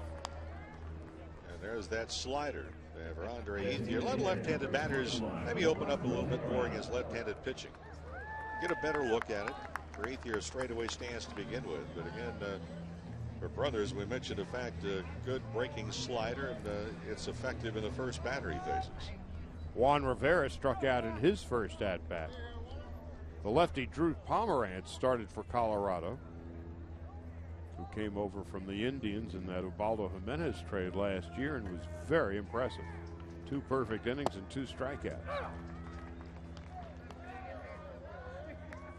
Rivera struck out by Pomeranz in his first at-bat. Rivera 4 for 17 so far this spring. 3 of the 4 hits have been for home runs. And he breaks his bat and pops it into short center field where Chris Nelson makes the play.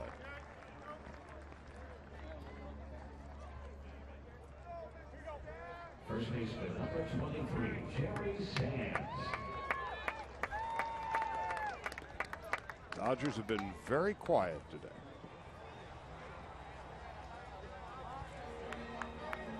Jerry Sands has been relatively quiet this spring. 2 for 13. One of his 2 hits a double, and that was to right center. And when Sands is hitting well, he seems to do his best going the other way. Tied up in knots, it's 0-1. Yeah, there's that movement by Brothers again. The other thing about, say this about Rex Brothers, he gets the ball, gets on the mound, and throws it. He obviously is not paid by the minute. And the 7 players behind him love it. Oh, they're saying, come on, lefty.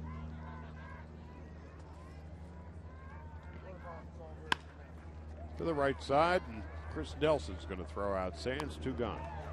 Actually, that's 3 up and 3 down. Inning moving right along. We'll go to the 6th, 3-0. The Rockies have the lead. Camelback Ranch, Glendale.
Ramon Troncoso becomes the third Dodger pitcher of the day. The Rockies with all three of their runs in the second.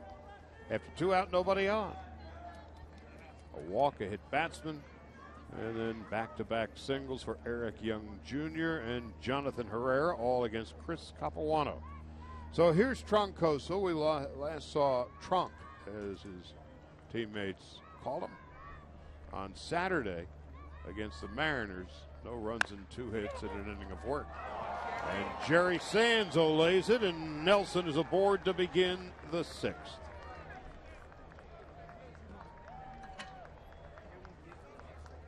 Ball hit pretty hard. Troncoso gets the first ball is hit to the right side, but Sands went to backhand the ball and not sliding over. Is going to be a generous base hit. One other note on Troncoso. We have seen him, and here's a young guy that you kind of root for. He's a very respectful young man. Gets a lot of ground balls, breaks a lot of bats, and does not that often give up a ball that's hit out of the ballpark. Nolan Arenado, and a very close play at first. Troncoso's big year with the Dodgers was 2009. Had a record of 5-4 and just a .272 earned run average.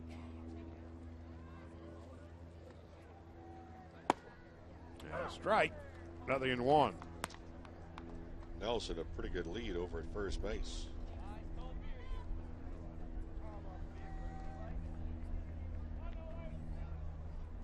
Matt Trainer looking into the dugout for a sign from manager Don Mattingly. Nelson extends his lead in a very close play. A lot of people watching, when catchers are looking over, they're not looking over specifically for, fastball, curveball, slider from the manager. It's more about pickoff moves are called from there. If you want a slide step also to kind of curtail the leadoff or a jump a runner may have. There goes Nelson. Here's a throw from Trainer. It's not going to be in time. Bit high. And only a slide step would have helped Trainer if he could have gotten the ball a little bit sooner. That one just stolen off of Troncoso. The Chris Nelson out of Redden High School in Decatur, Georgia. He followed another infielder at the big league level. For the Reds, Brandon Phillips preceded Nelson at that same high school. 1 ball, 1 strike.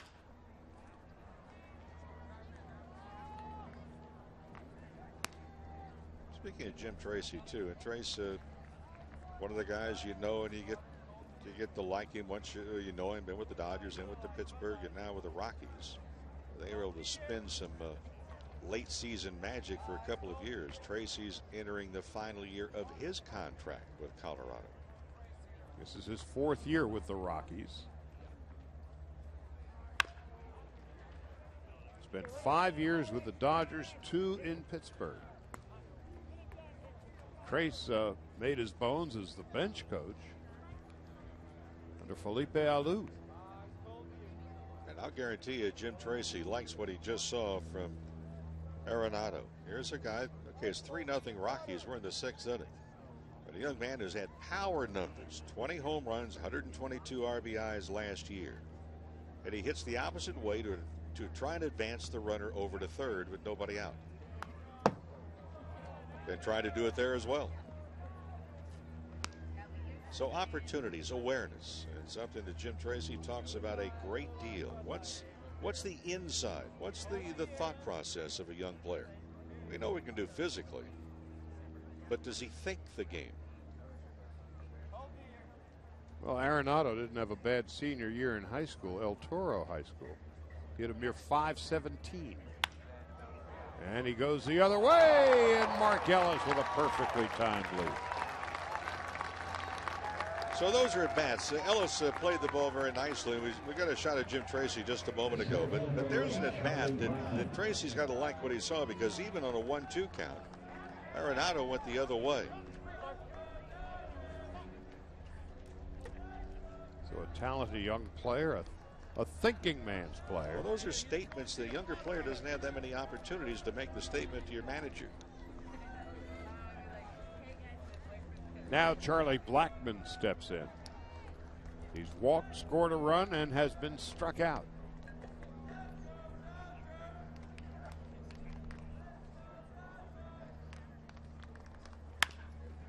To second base. Mark Ellis covers a lot of ground over there, and that's the reason the Dodgers signed him to a 2-year deal. There's 2 out. Ellis also did something else that you don't teach it. It comes because as he was feeling that ball, he made sure he got into position. And as he feel it, he just gave a very quick glance to the runner. Did the runner get a late start? Did he fall down? Is there a chance to get the lead runner? Well, he just looked at the runner and they said, no, I've got to go to first base. Get that out. Now Tyler Colvin hit by a pitch, single to right, and has scored a run. Nelson goes to third on the play, and a foul off to the left, and it's 0-1.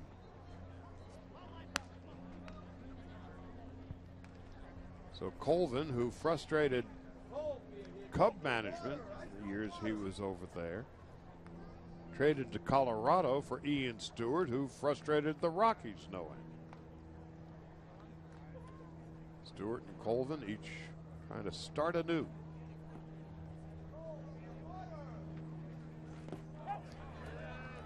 No balls, 2 strikes. Very deceptive breaking ball by Troncoso. And not able to hold up was Colvin.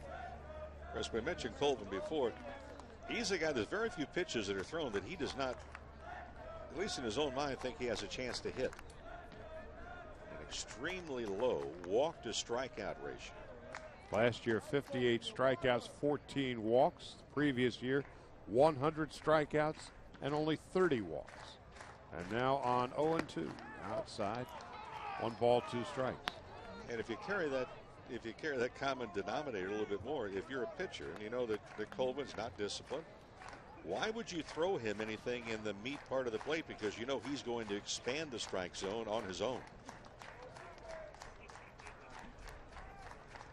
Nelson leads from third. The count is 1-2, and Colvin bounces one to second base. Ellis throws to first. No runs, 1 hit, and 1 man left. We'll go to the bottom half of the 6th. Rockies 3 and the Dodgers nothing.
Give them their autograph. The staff is just wonderful. I've never met such happy people. I would definitely recommend it.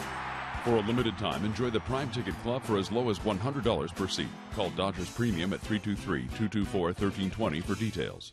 Pitchers and catchers have reported for spring training. Dodgers, Rangers.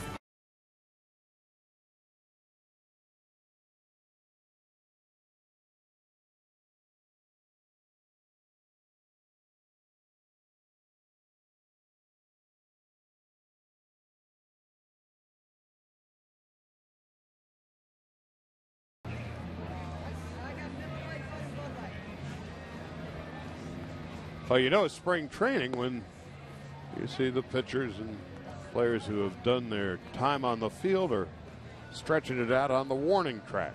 And indeed it is spring training, and for the Dodgers, their 10th game of the spring. 6-1-2 their record as Scott Van Slyke will lead it off against new pitcher Rob Scahill. He's out of suburban Chicago, born in DuPage and lives in Lombard. 6-2 and 220. This is his fourth big league season. Pitched at Double-A Tulsa last year with a record of 12-11, and he was a starter down there. New catcher for the Rockies is Wilkin Castillo, and so Ramon Hernandez's day is done. And there's a new first baseman for Colorado, Ben Paulson. Van Slyke takes low on outside, 1 ball, 1 strike. Scott bounced to short in his first at-bat. Van Slyke is 4 out of 13 this spring, with 1 very long-distance home run. Van Slyke fouls it off to the right, 1-2. Just now getting into the second week of spring training games, and talk to most hitters. The first few days is just trying to get pitch recognition. Instead of fastballs, a sliders, and a sinker, whatever it might be. Fly ball, right center field. That's a way back, and it is high off the wall. And Van Slyke is going to get himself a triple out of the deal. Didn't miss a home run by much. Well, Van Slyke thought it was out of the ballpark. Or was going to be out of the ballpark. He finally put it into gear full speed when he saw it bounce off the fence. But you get a big guy like Van Slyke. That was a hanging slider out away from him. But the fact that he stayed back on the ball, you would make the argument that that pitch recognition I was referring to a moment ago, Van Slyke has been able to corral it. Boy, he is strong.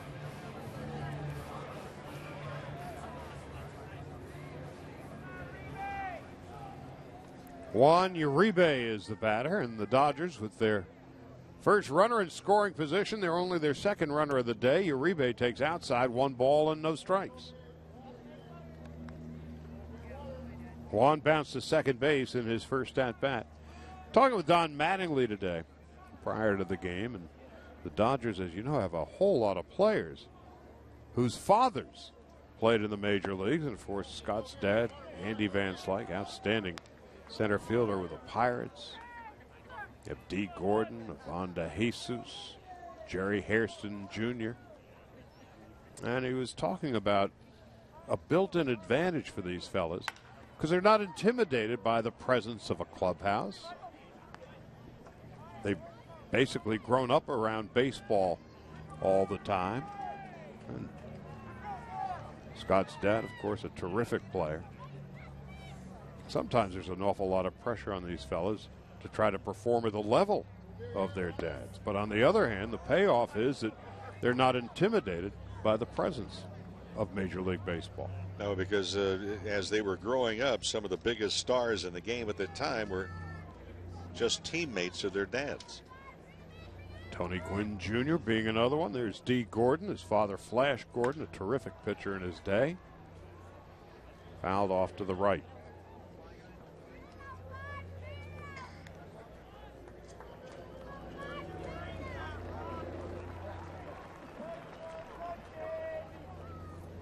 Matt Trainer on deck. Let's see if Uribe can deliver a run for the Dodgers. The infield is back with the Rockies leading 3-0. And Van Slyke leading from third. But Uribe goes down on strikes. Charlie, there are a lot of things that surprise me. You surprise me right now because we see Scahill get the strikeout. And you have not brought this up, so let me bring it up. Equal time, I was talking about Arizona State University yesterday. Scahill's one of your guys out of Bradley. He's a very bright fellow. And apparently a pretty good fastball. Well, there he is. He was Bradley's top pitcher in 2009. Duh. Might have been the only one. Here's the 0-1. You know, Kirby Puckett played 1 year at Bradley a long time ago. Mike Dunn, Jim Lindemann, and now Rob Scahill. Who knew? Go get him, Rob. Swinging a foul back. 1 and 2. Oh, now he's your pal, right? Oh. He was the Missouri Valley Conference Pitcher of the Week, by golly, 4 years ago. Yeah, that's what that publication says. The 1-2. High and inside. 2 and 2 to Matt Trainer. We're getting to that point in the game that we really hope that Jim Tracy did not bring an entire boatload of players. You know, we're going to see introductions of new faces already, some defensive changes. New first baseman, new right fielder, and a new pitcher. And Scahill delivers, and Trainer fouls it back.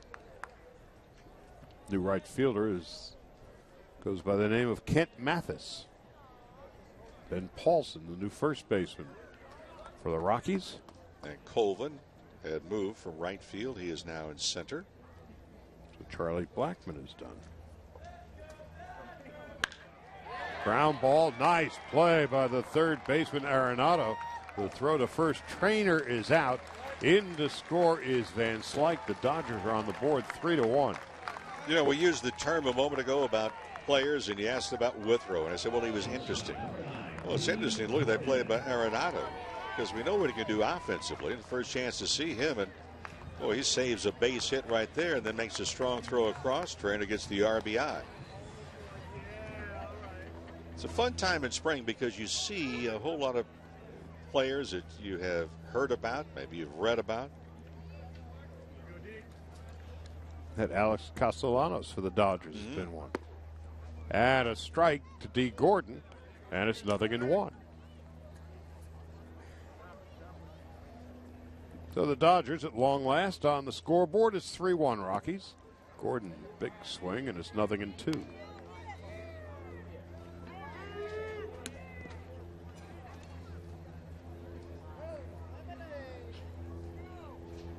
Mark Ellis hoping to get a shot at it here in the bottom of the 6th. And it's popped foul, and Arenado got an easy play, and that's that. But a triple for Van Slyke. RBI ground out for Trainer. 3-1. Rockies lead. We go to the 7th.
Rockies lead at 3-1 as we go to the top half of the 7th inning. And Ryan Tucker is now on relief for the Dodgers. Through 2 scoreless on Friday against the Rangers. And he is the 4th Dodger pitcher of the day. Local fella out of Burbank. Ramon Troncoso went an inning, no runs, and 1 base hit.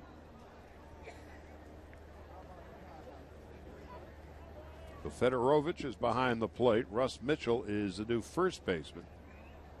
Corey Sullivan has gone to right. Matt Engel is in center.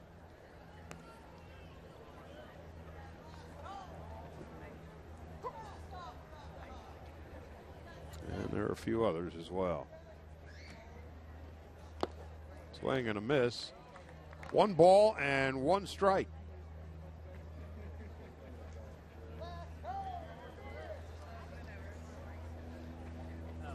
To Andrew Brown. This is his first appearance. Swing and a miss. It's 1-2.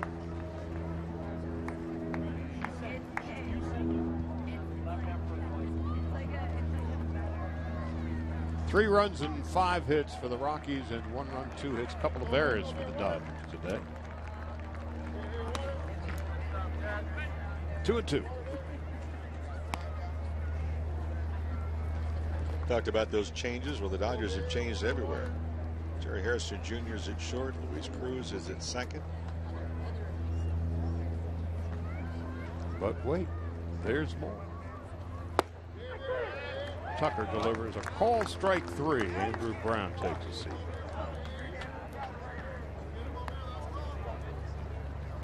Join the Dodgers on Saturday, May 19th for the Dodger Stadium 50th Anniversary Fan Fest presented by State Farm.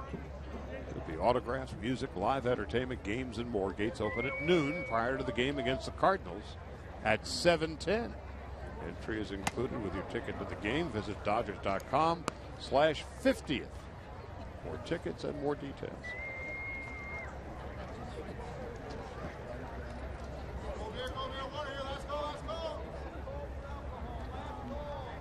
This is a new player for the Rockies. DJ LeMahieu. His first appearance. And Tucker quickly ahead, 1-2.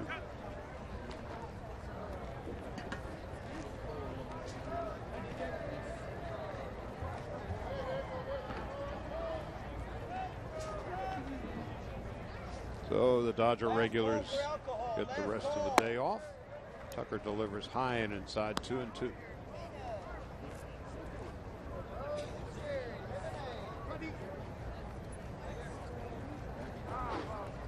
DJ out of LSU was signed by the Cubs. High chopper to short.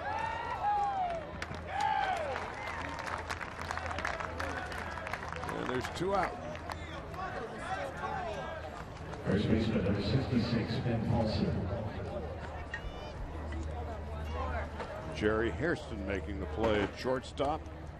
Jerry can play anywhere in the infield, basically anywhere in the outfield. Well, that's the versatility that the Dodgers have looked for. They had the versatility last year, also backing up the infield primarily.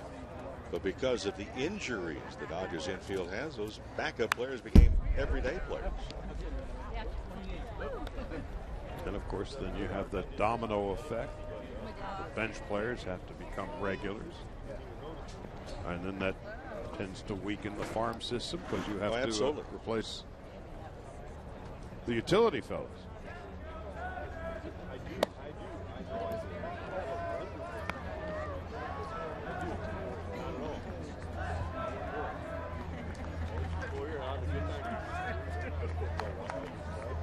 Ben Paulson is the hitter for Colorado now. The 1-1 on one hop to Hairston.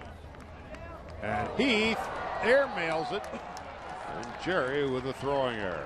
Third error of the day for the Dodgers. Harrison backing up on the ball and moving laterally to get the position. And it never really did look like he got his feet underneath him to make the play. And he kind of dropped down a little bit from the side to make that throw. Last call for alcohol. Last call. 2 out.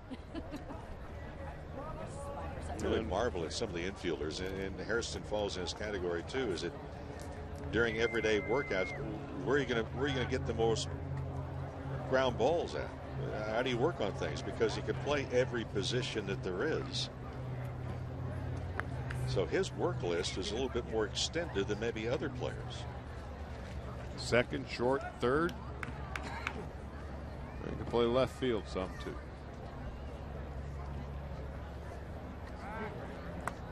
Well, Adam Kennedy, Jerry Hairston Jr. essentially taking the roles of Jamie Carroll and Aaron Miles.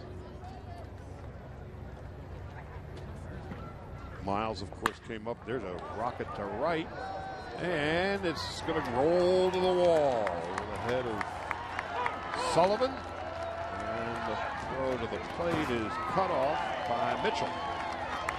So Wilkin Castillo double to right. The error by Hairston cost the Dodgers. It is 4-1 Colorado.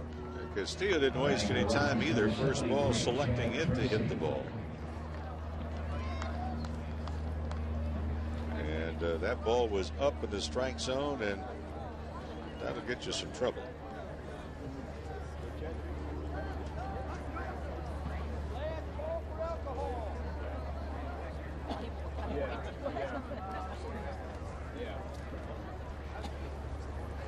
Chad Tracy is coming up. And the son of the skipper pops it to the right side of the infield.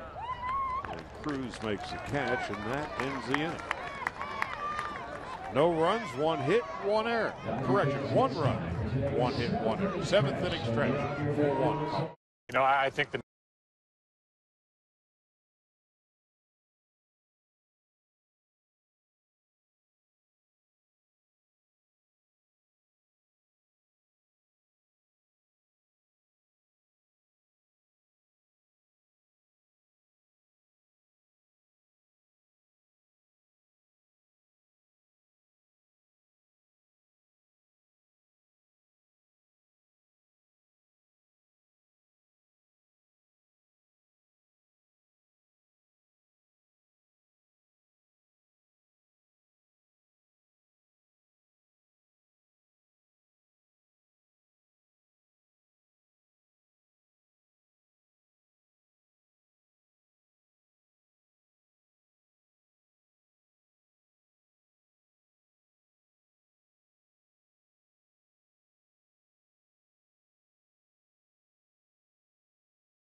New cast of characters for both sides.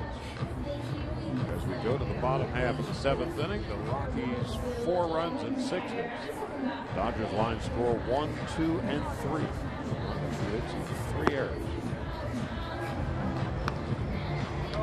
Tony Gwynn Jr. will lead it off for the Dodgers in the bottom half of the 7th.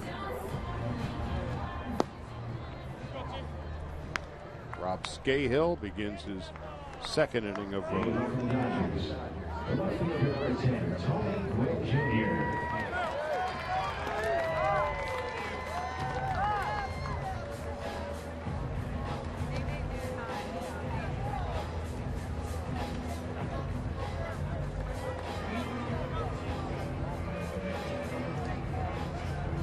Tony is 3 for 11 this spring, 3 RBIs and a double. Jerry Hairston Jr. is on deck. Gwynn takes high, 1 ball, no strikes.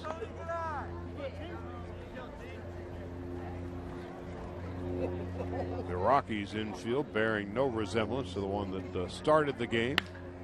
In the right center field, and that's going to be trouble. And the way Gwynn can run, he's going to get himself an easy double out of the deal. Stand-up double for Tony Gwynn as we begin the 7th inning. Boy, a nice fluid swing also by Tony Gwynn Jr. You don't really associate a lot of power with Gwynn, but he clears out that front side very well right there. Gets a little added boost to it. Really a valuable guy because he can not only play some defense, he can come on the bench and pinch hit, he can pinch run. And now Jerry Hairston.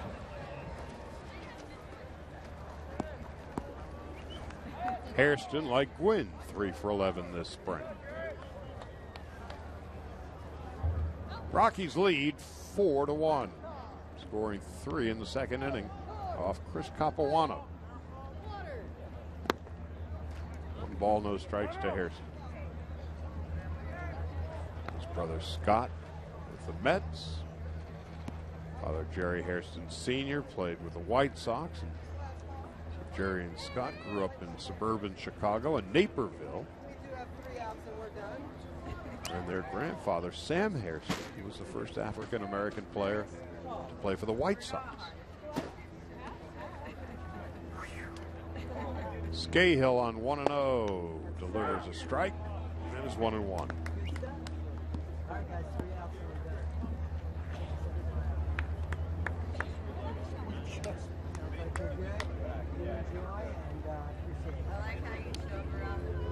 Well, you know, you said come back before the end. The Rockies finished 21 games under or behind the Arizona Diamondbacks last year, finishing at 73 and 89. And that was after an 18-8 start in April.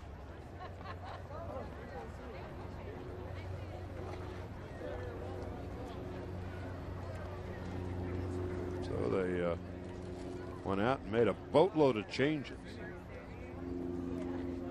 And it began with that trade for Ubaldo Jimenez, as Hairston takes inside. That was the middle of the year. Got themselves Marco Scutaro and Michael Kadire, Jeremy Guthrie from Baltimore. I figure with Guthrie and Chacin, Pomerantz, got a pretty good rotation. Here's a 2-1. Strike. 2-2. Rafael Betancourt's going to be their closer. They traded Houston Street away. So it was time to shuffle the deck in Colorado, and they have. Now we'll see how it plays itself out. It's a much older team than it was a year ago. Here's the 2-2. Hairston fouls it back.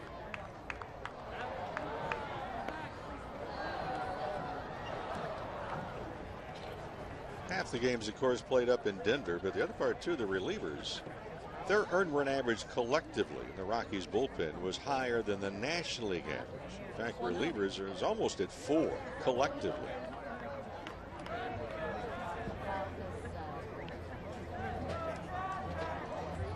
Two and two into left field, and that's going to be caught. And Tony Gwynn is fortunate it was a bad throw, or he would have been doubled up. Tony took a good secondary lead to begin with, and then for some reason he didn't think that Brown was going to be able to get to the ball. He took off again towards third, and you can see Tony took off and then realized, uh-oh, I've gone too far. And fortunately for one of the Dodgers, Brown did not make anywhere close to a good throw because Harris, the second baseman, was on the bag.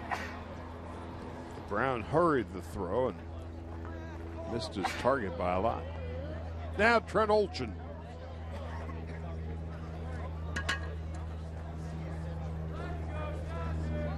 Sorry, Corey Sullivan.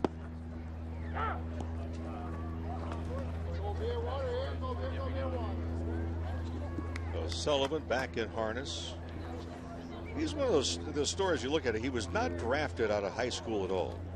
I mean, he was passed over, went to Wake Forest, was not drafted after his junior year there either. Bounced up the middle. Oh, a terrific play. The throw to first not going to be in time. Mahayu keeps the ball in the infield and keeps Gwynn from scoring.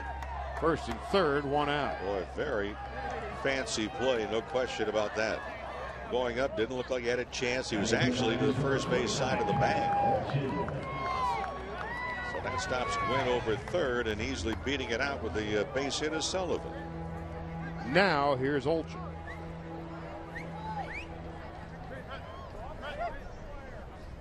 Both left-handed hitters.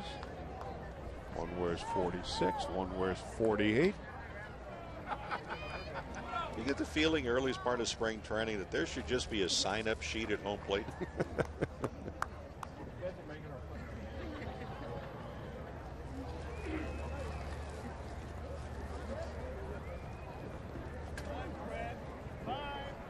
Olchin a good spring, 6 for 15.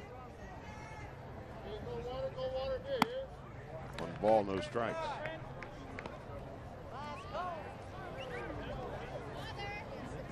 Well, the Dodger outfield is essentially set. So Olchin is here just to remind Don Mattingly, the coaches, Ned Coletti, and his staff, I'm here. But in all likelihood, he will be there in Albuquerque when the season begins. That always works. Split time just about evenly last year. 56 games in Albuquerque. Hit the ball very well. Hit .339 and shows some power. And then 61 games at the big league level with the Dodgers. Just below the Mendoza line. He was at .197. Takes a strike. It's a long way between Albuquerque and Los Angeles. Well, he's used to long distance, being from Sydney, Australia. But he has moved to San Diego, got married in the offseason. 1 ball, 1 strike, 1 out, bottom of the 7th. Olchin's a tying run at the plate. The ball outside, 2-1. Well, you can argue that Sydney to Los Angeles is not nearly as far as Albuquerque and Los Angeles, because AAA to the big leagues is light years.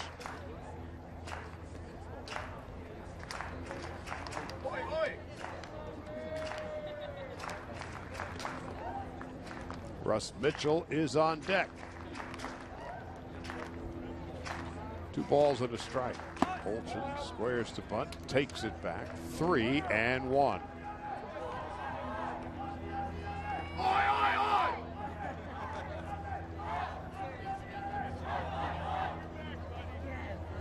International flavor in the stands.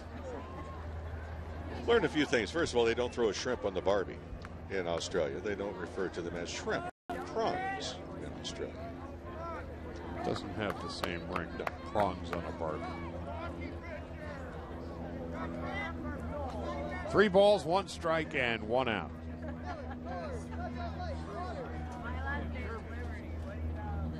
Scahill deals. High and away, ball 4, and the Dodgers have the bases loaded.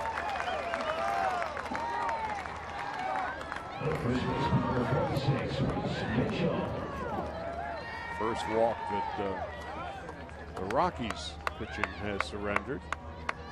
Now Bob Apodaca is going to go out and talk to Scahill.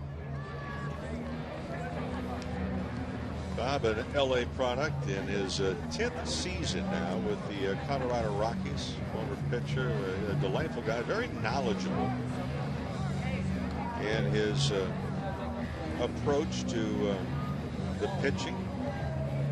Because one can make the argument, if you ever happen to be a not only a coach but maybe a psychologist as well, the way the ball travels at the Mile High City, Apodaca is busy in a lot of different areas. Is there a more difficult task than being a pitching coach at Coors Field half the year? Russ Mitchell takes high and inside, 1 ball, no strikes. Yeah, maybe the only more difficult is the general manager trying to convince some of the pitching to come to Denver, quite frankly. The humidor is now in existence, and that task is not as daunting as it used to be. Mitchell fouls it back.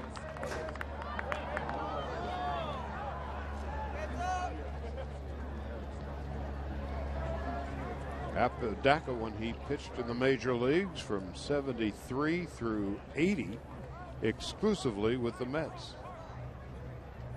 But he had a couple of injuries in which he'd missed complete seasons. And a call strike, or a swing and a miss, 1-2 to Russ Mitchell, with Luis Cruz on deck.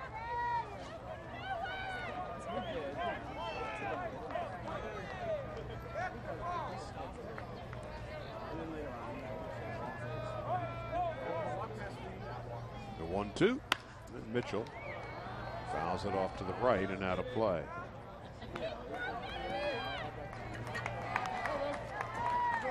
For Mitchell, he comes to spring training, and it was a disappointment to begin with because he was removed from the 40-man roster, but now trying to pick up one or all of the base runners that are on there right now. And instead he pops it up behind the plate. The third baseman, Arenado, makes the catch halfway between third and home. Center fielder number 63, Matt Engel. Now Matt Engel taking over for Scott Van Slyke. So Engel's first at bat.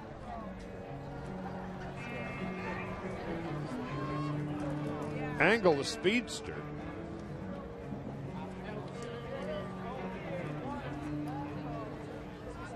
Dodgers picked him up off the waiver wire. Set free by the Orioles at the end of February. Takes a strike, 0-1.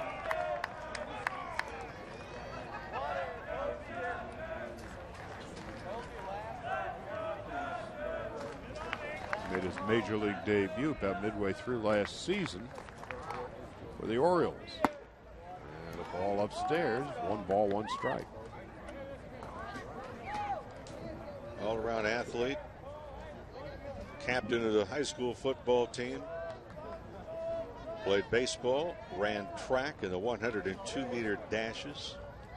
The 1-1, fouled off to the left, 1-2. So athletic ability, and then he combined that. He was a member of the National Honor Society. He was the editor of the high school yearbook. Went to Ohio State, and now a chance with the Dodger organization. So there is some talent right there, and the question is going to be how that talent is going to blossom now. And the Dodgers starter today, Chris Capuano, Phi Beta Kappa from Duke. And Rob Scahill goes to the Harvard of the Midwest, Bradley, or did, the 1-2. Iron inside, 2-2. I don't believe Harvard ever called itself the Bradley of the East. I might be mistaken.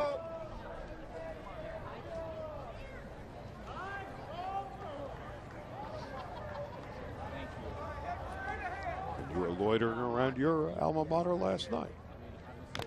2-2, foul tip. I would rather think no. You were visiting. I visited the campus at Arizona State University.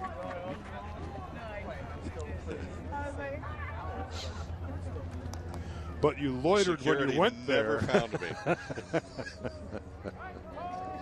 me. 2 balls, 2 strikes, 2 out. 4-1 Colorado in the bottom half of the 7th inning. Engel takes a call, strike 3, and that's that. No runs, 2 hits, 3 left. We go to the 8th. Colorado leading.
New pitcher for the Dodgers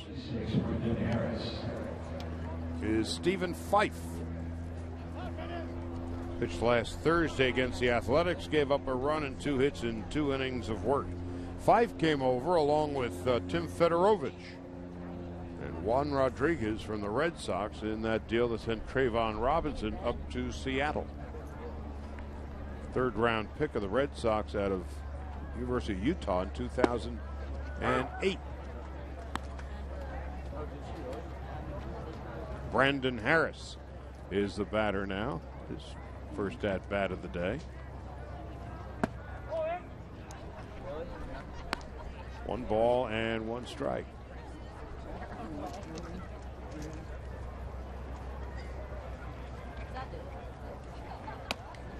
Three weeks from Thursday, the Dodgers begin the regular season 4-game series with the Padres at Petco.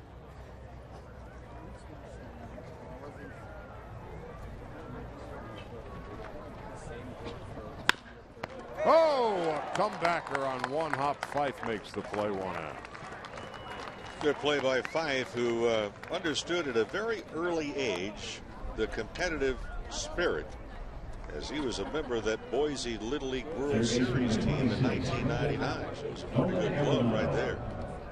We talked so many times, Charlie, about scouts, not only at the major league level, but the scouts that are out there finding all this talent. And Fife growing up, and he's 6'3", 215 now, but how do you imagine a young man in high school who weighs about 160 is going to develop? He has indeed developed. Look, he's a big boy. You know, when we saw Travis Schlichting the other day with Oakland, he probably put on about 20, 25 pounds. I'm not sure it was necessarily by design. Fedorovich now being called off by Justin Sellers, who had a much better angle on it. It looked like Fedorovich was having difficulty with the sun, and you could hear Sellers screaming, I got it, I got it, I got it. And Fedorovich is very thankful that he did. Yeah, that is a long run for Sellers to come in from 3rd base and still coming in under control. And there's a look at the major league scouts that are here. People say, well, why are they here watching spring training? Remember, there's trades that can be happening. There's going to be players dropped off of rosters. Well, which player might help another organization if there's not room for that player in the organization they're currently with? Kent Mathis is now in the batter's box, and Fife delivers a breaking ball for a strike.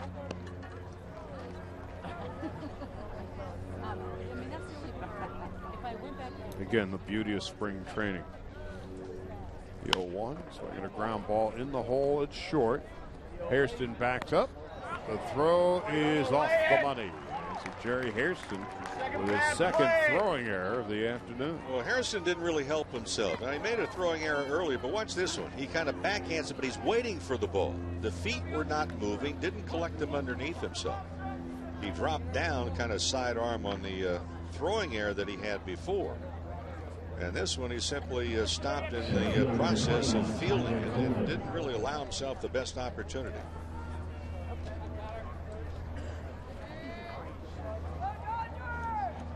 The Dodgers all spring until today had made 3 errors.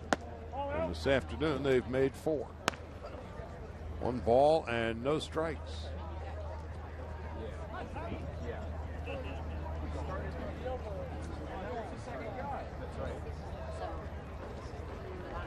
And Tyler Colvin is the hitter.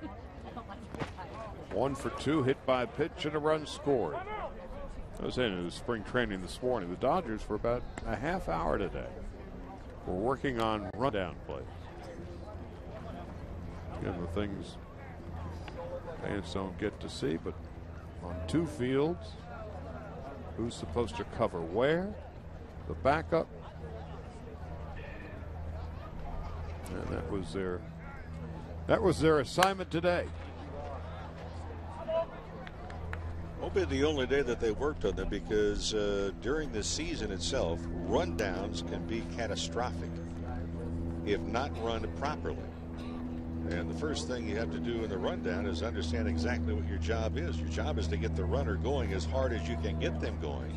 And the fielder on the other end, where the runner is heading, is coming towards the play to cut off the gap. then who backs up in a. And there's a perpetual sequence of backing up. Here's a 2-1 outside. 3 balls and a strike to Tyler Colvin. You don't execute the rundown correctly, you can give away a couple of runs right there and basically invite the opposing club to have a huge inning. 3 balls, 1 strike, and 2 out. Stephen Fife. Set and deals. This should be an easy play for Hairston. Underhanded flip to Cruz, and that's that. No runs, no hits, an error, and a man left. We'll go to the bottom of the 8th with Colorado leading it 4-1.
Youngsters enjoying the afternoon, and you may not be at the ballpark, but you can still follow the Dodgers with MLB.com at Bat 12 for your iPhone, iPad, or Android devices.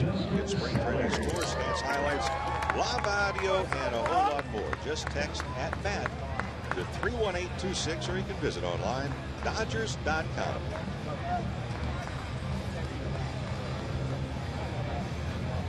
Rob Scahill begins his 3rd inning of relief, and he'll be facing Justin Sellers, Tim Fedorovich, and Jerry Hairston. Dodgers, who have outscored their opponents in the last 2 games 14-1, being outscored 4-1 this afternoon. Sellers hit a 3-run home run yesterday. And frankly, that makes the Dodger coaching staff a little nervous. Here's the 0-2. Call strike 3.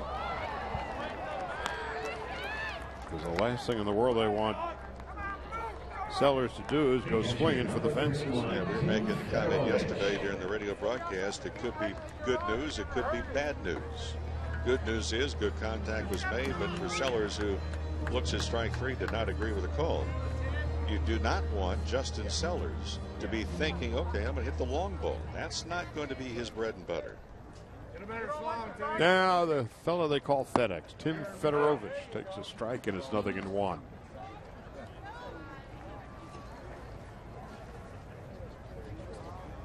Fedorovich still looking for his first hit of the spring. He's 0 for 8. And he slices one down the right field line, and he's got his first base hit. Fedorovich will go to second base with a stand-up double.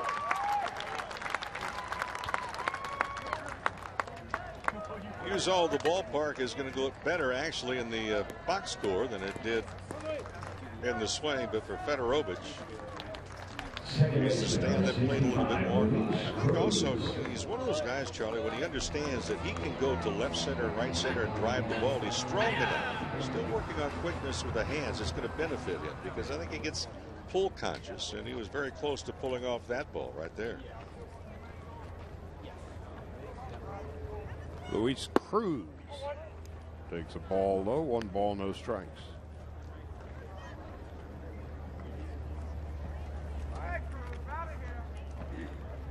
Tony Gwynn is on deck. With 1 out in the bottom of the 8th, Rockies 4-1. Strike on the inside corner. 1 ball, 1 strike.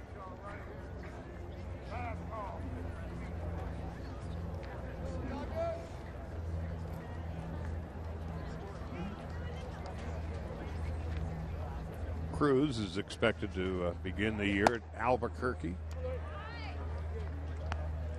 2-1. Signed originally with the Red Sox as a free agent. He's out of Mexico.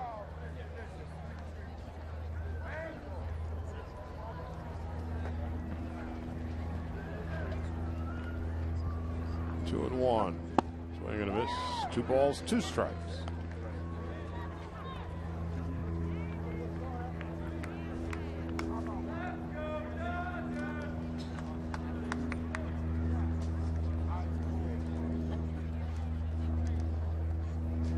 A leisurely paced Tuesday afternoon. Just outside and low. 3-2.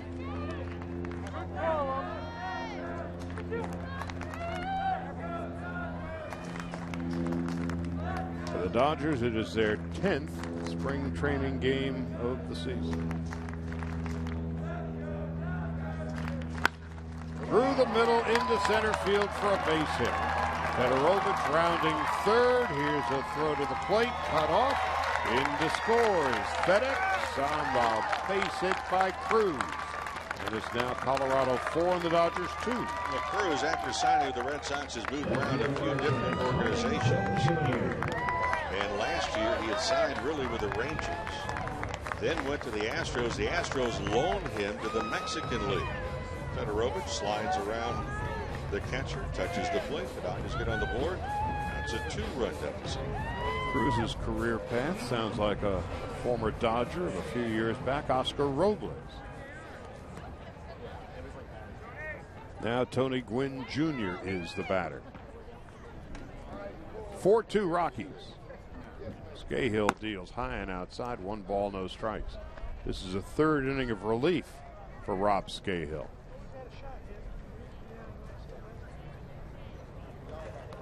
And there's no bullpen action behind him right now either.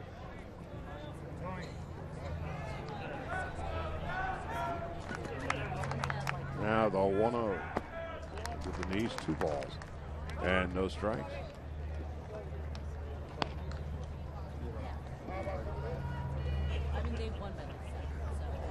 Jerry Hairston Jr. is on deck.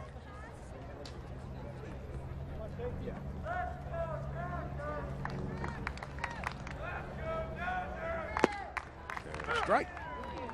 2-1.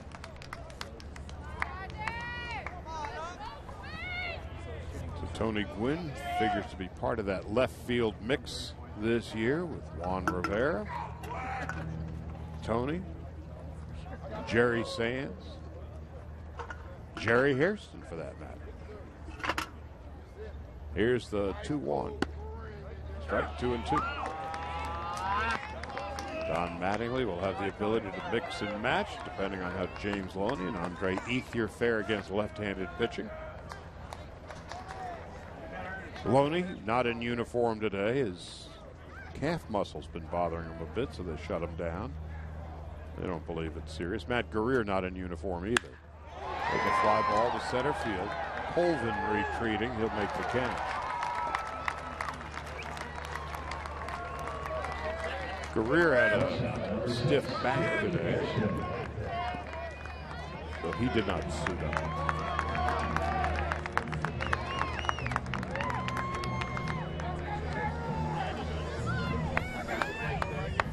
Guerrier last pitched on Sunday. Now Jerry Hairston,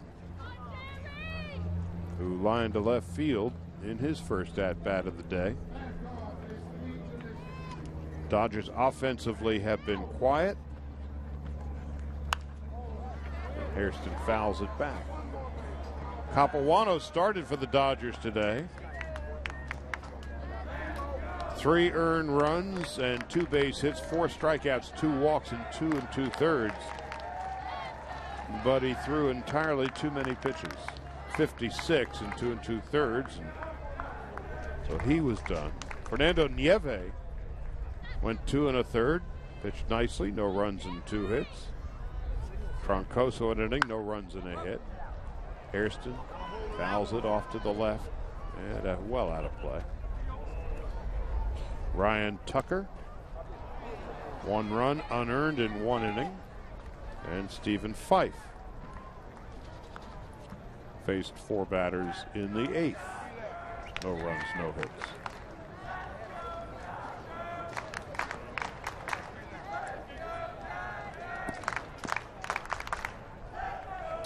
Somebody is straining his vocal cords in a 4-2 game in the bottom half of the 8th inning on the 13th of March.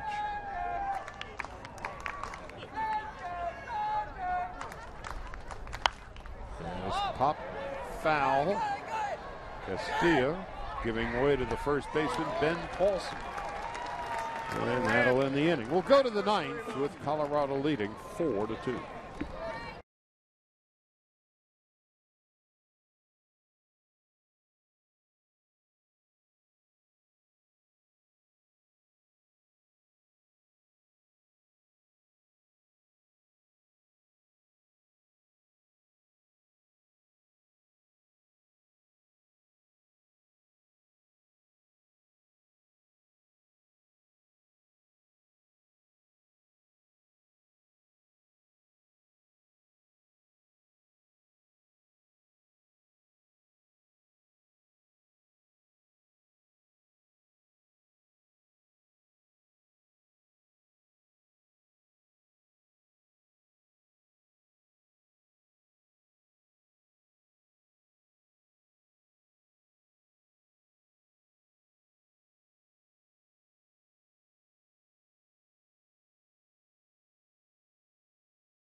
Matt Chico now on in relief for the Dodgers. As the young fans they're having a terrific time today at the old ball yard. Rockies lead it 4-2. Matt Chico, who grew up in Fullerton and pitched collegiately at USC, now on in relief. Made 1 appearance with the Washington Nationals in 2010. And pitched a little bit for the Nats in 2007 and 8. And the first pitch is lined into right field by Andrew Brown, who will arrive at second base. Sullivan trying to make that slide and hit the ball and get it back in. Chico is greeted. The first pitch that he throws winds up as a double. Good effort by Sullivan. And nice backing up by Matt Engel. Looked like Brown was going to make it to second base, whether it was cuffed by Sullivan or not. LaMahieu is the batter. DJ LaMahieu from Louisiana. 4 runs, 7 hits for Colorado. 2 runs, 6 hits, and 4 errors for the Dodgers today. Chico deals. Strike. 1-1.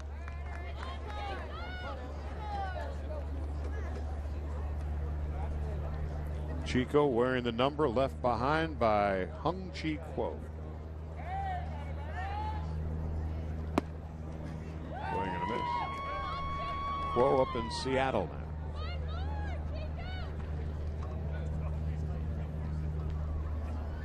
You only hope for good things for Hung-Chi Kuo.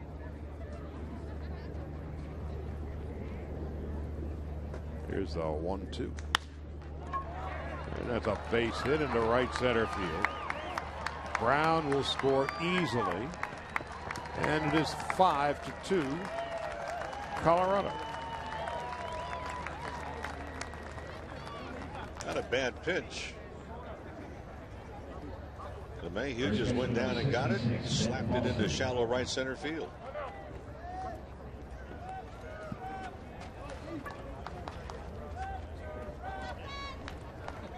Being held on by Russ Mitchell. Ben Paulson steps into the batter's box. Of course, the traveling squad of Jim Tracy today bore little or no resemblance to his opening day team. And even the guys who started today are long gone. So they began with irregulars and they've got more irregulars. And a ball outside, 1-1. When the season begins, you figure Todd Helton is at first, Marco Scudero, ex of the Red Sox, at second. The great Troy Tulowitzki at shortstop. Third base is a bit of an issue now.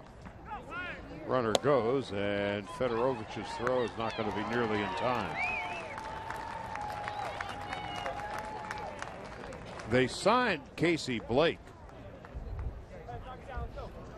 to play third base, but Casey, who had health issues with the Dodgers last year, apparently is struggling a bit at the moment.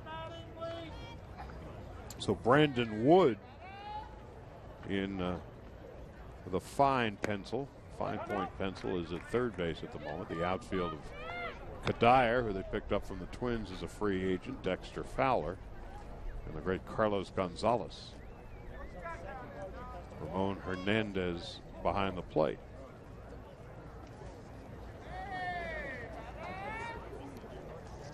The 3-1 is fouled off to the left and out of play.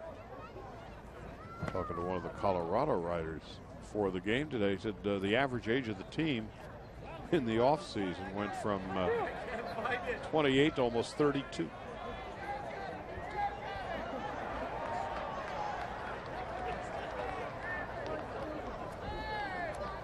Now the 3-2 is on the way. Ball strike 3. Nice pitch.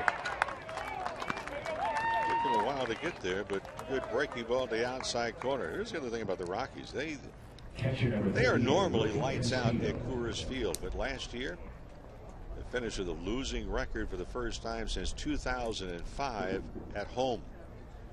38 up, 43 down. Wilkin Castillo, who they think will be the catcher of the future, drills one foul up the third base line. He rifled a double to right in his previous at-bat.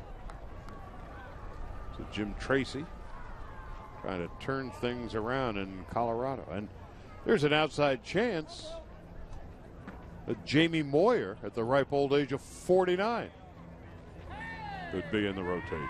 So the average age of the team's going to get that much older if that happens. Well, Castillo not shy about that swing, and it's 0-2. But Drew Pomerantz came over in the deal that sent Ubaldo Jimenez to Cleveland. First time we saw him. 2 perfect innings today with 2 strikeouts. Long, lean left-hander. Chico on 0-2. High, 1 ball, 2 strikes.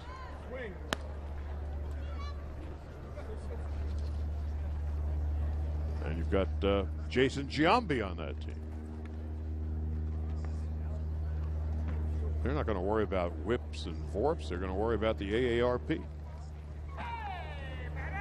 which may be a new stat before the year is out. The 1-2 slowly hit to second base. Luis Cruz throws out Castillo. There's 2 out. You think they have problems? Wait till Giambi finds out your comment.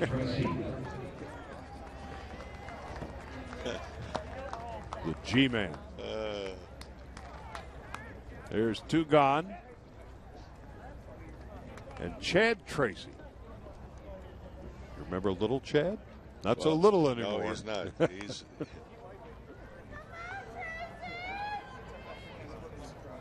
and away, 1 ball, no strikes. Son of Jim. Yeah, well, little Chad is 6'3", 205.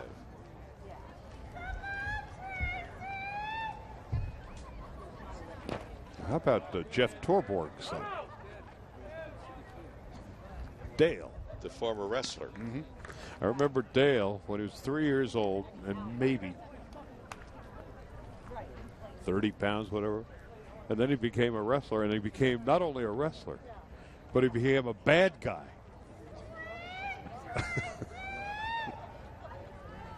Here's a 2-0 and a ground ball to third. Oh, nice hands by Sellers.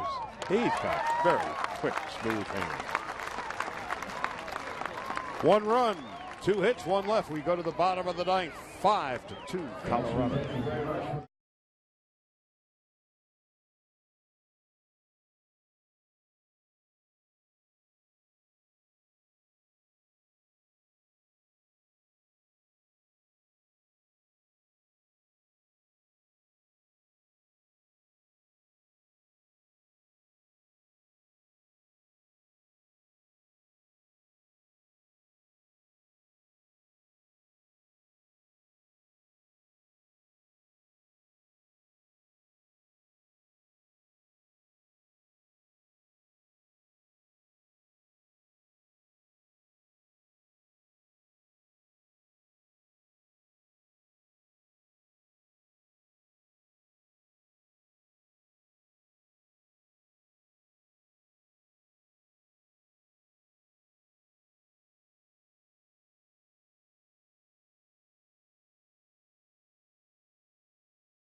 Who says this game is for the birds? We go to the bottom of the 9th. The Rockies with a 5-2 lead. Plenty of good seats still available.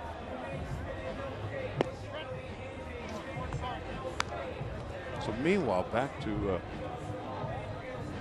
Dale Torborg. Yes. The bad guy in wrestling. Who became he was asked to be the bad guy, and Jeff, Jeff and his wife Susie, 2 of the absolutely wonderful people on the face of the earth. Jeff, a number of years ago, to fantasy camp down at Dodgertown, was talking about my son, and they told him to be the villain. And he turned to Susie, who was in the back of the dining room, and says, "Aren't we proud, honey?" Later, Dale, after he retired from wrestling, became a weight trainer for the White Sox. And nobody dared question him. New pitcher for the Rockies as we go to the bottom of the 9th. This is Joe Gardner.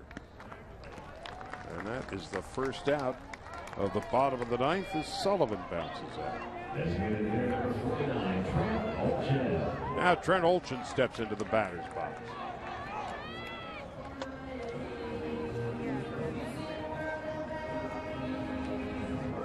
Oh, what does your son do for a living? Oh, he's a bad guy in wrestling.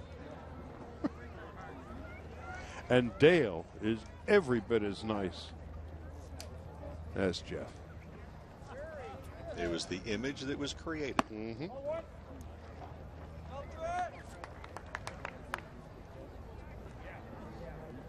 Jeff Torborg, of course, great Dodger tradition. At the other end of a couple of Koufax no-hitters as Olchin lines out 2 out.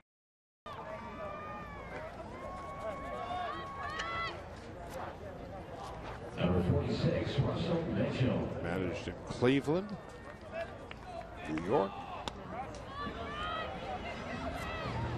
Now Russ Mitchell 2 out in the bottom of the 9th.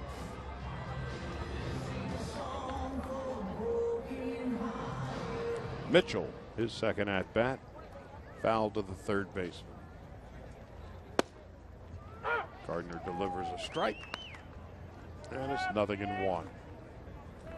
Dodgers play again tomorrow night in Goodyear against the Reds. Clayton Kershaw going against Homer Bailey. Game will not be on radio or television for that matter. Thursday on TV from Glendale, the Royals will be here. Chad Billingsley and Danny Duffy. Eric Collins and Steve Lyons will join you then. At a ball outside and low, 1-2.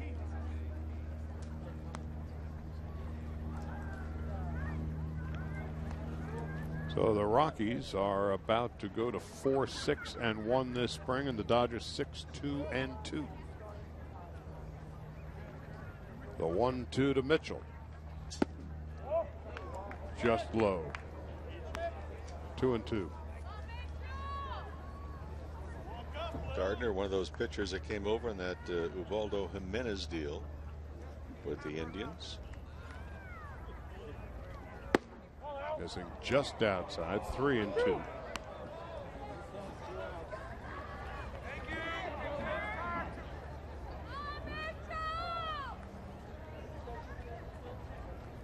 Matt Engel hoping to get an at-bat here this afternoon, and that's not going to happen as Mitchell has been struck out, and that ends the ball game.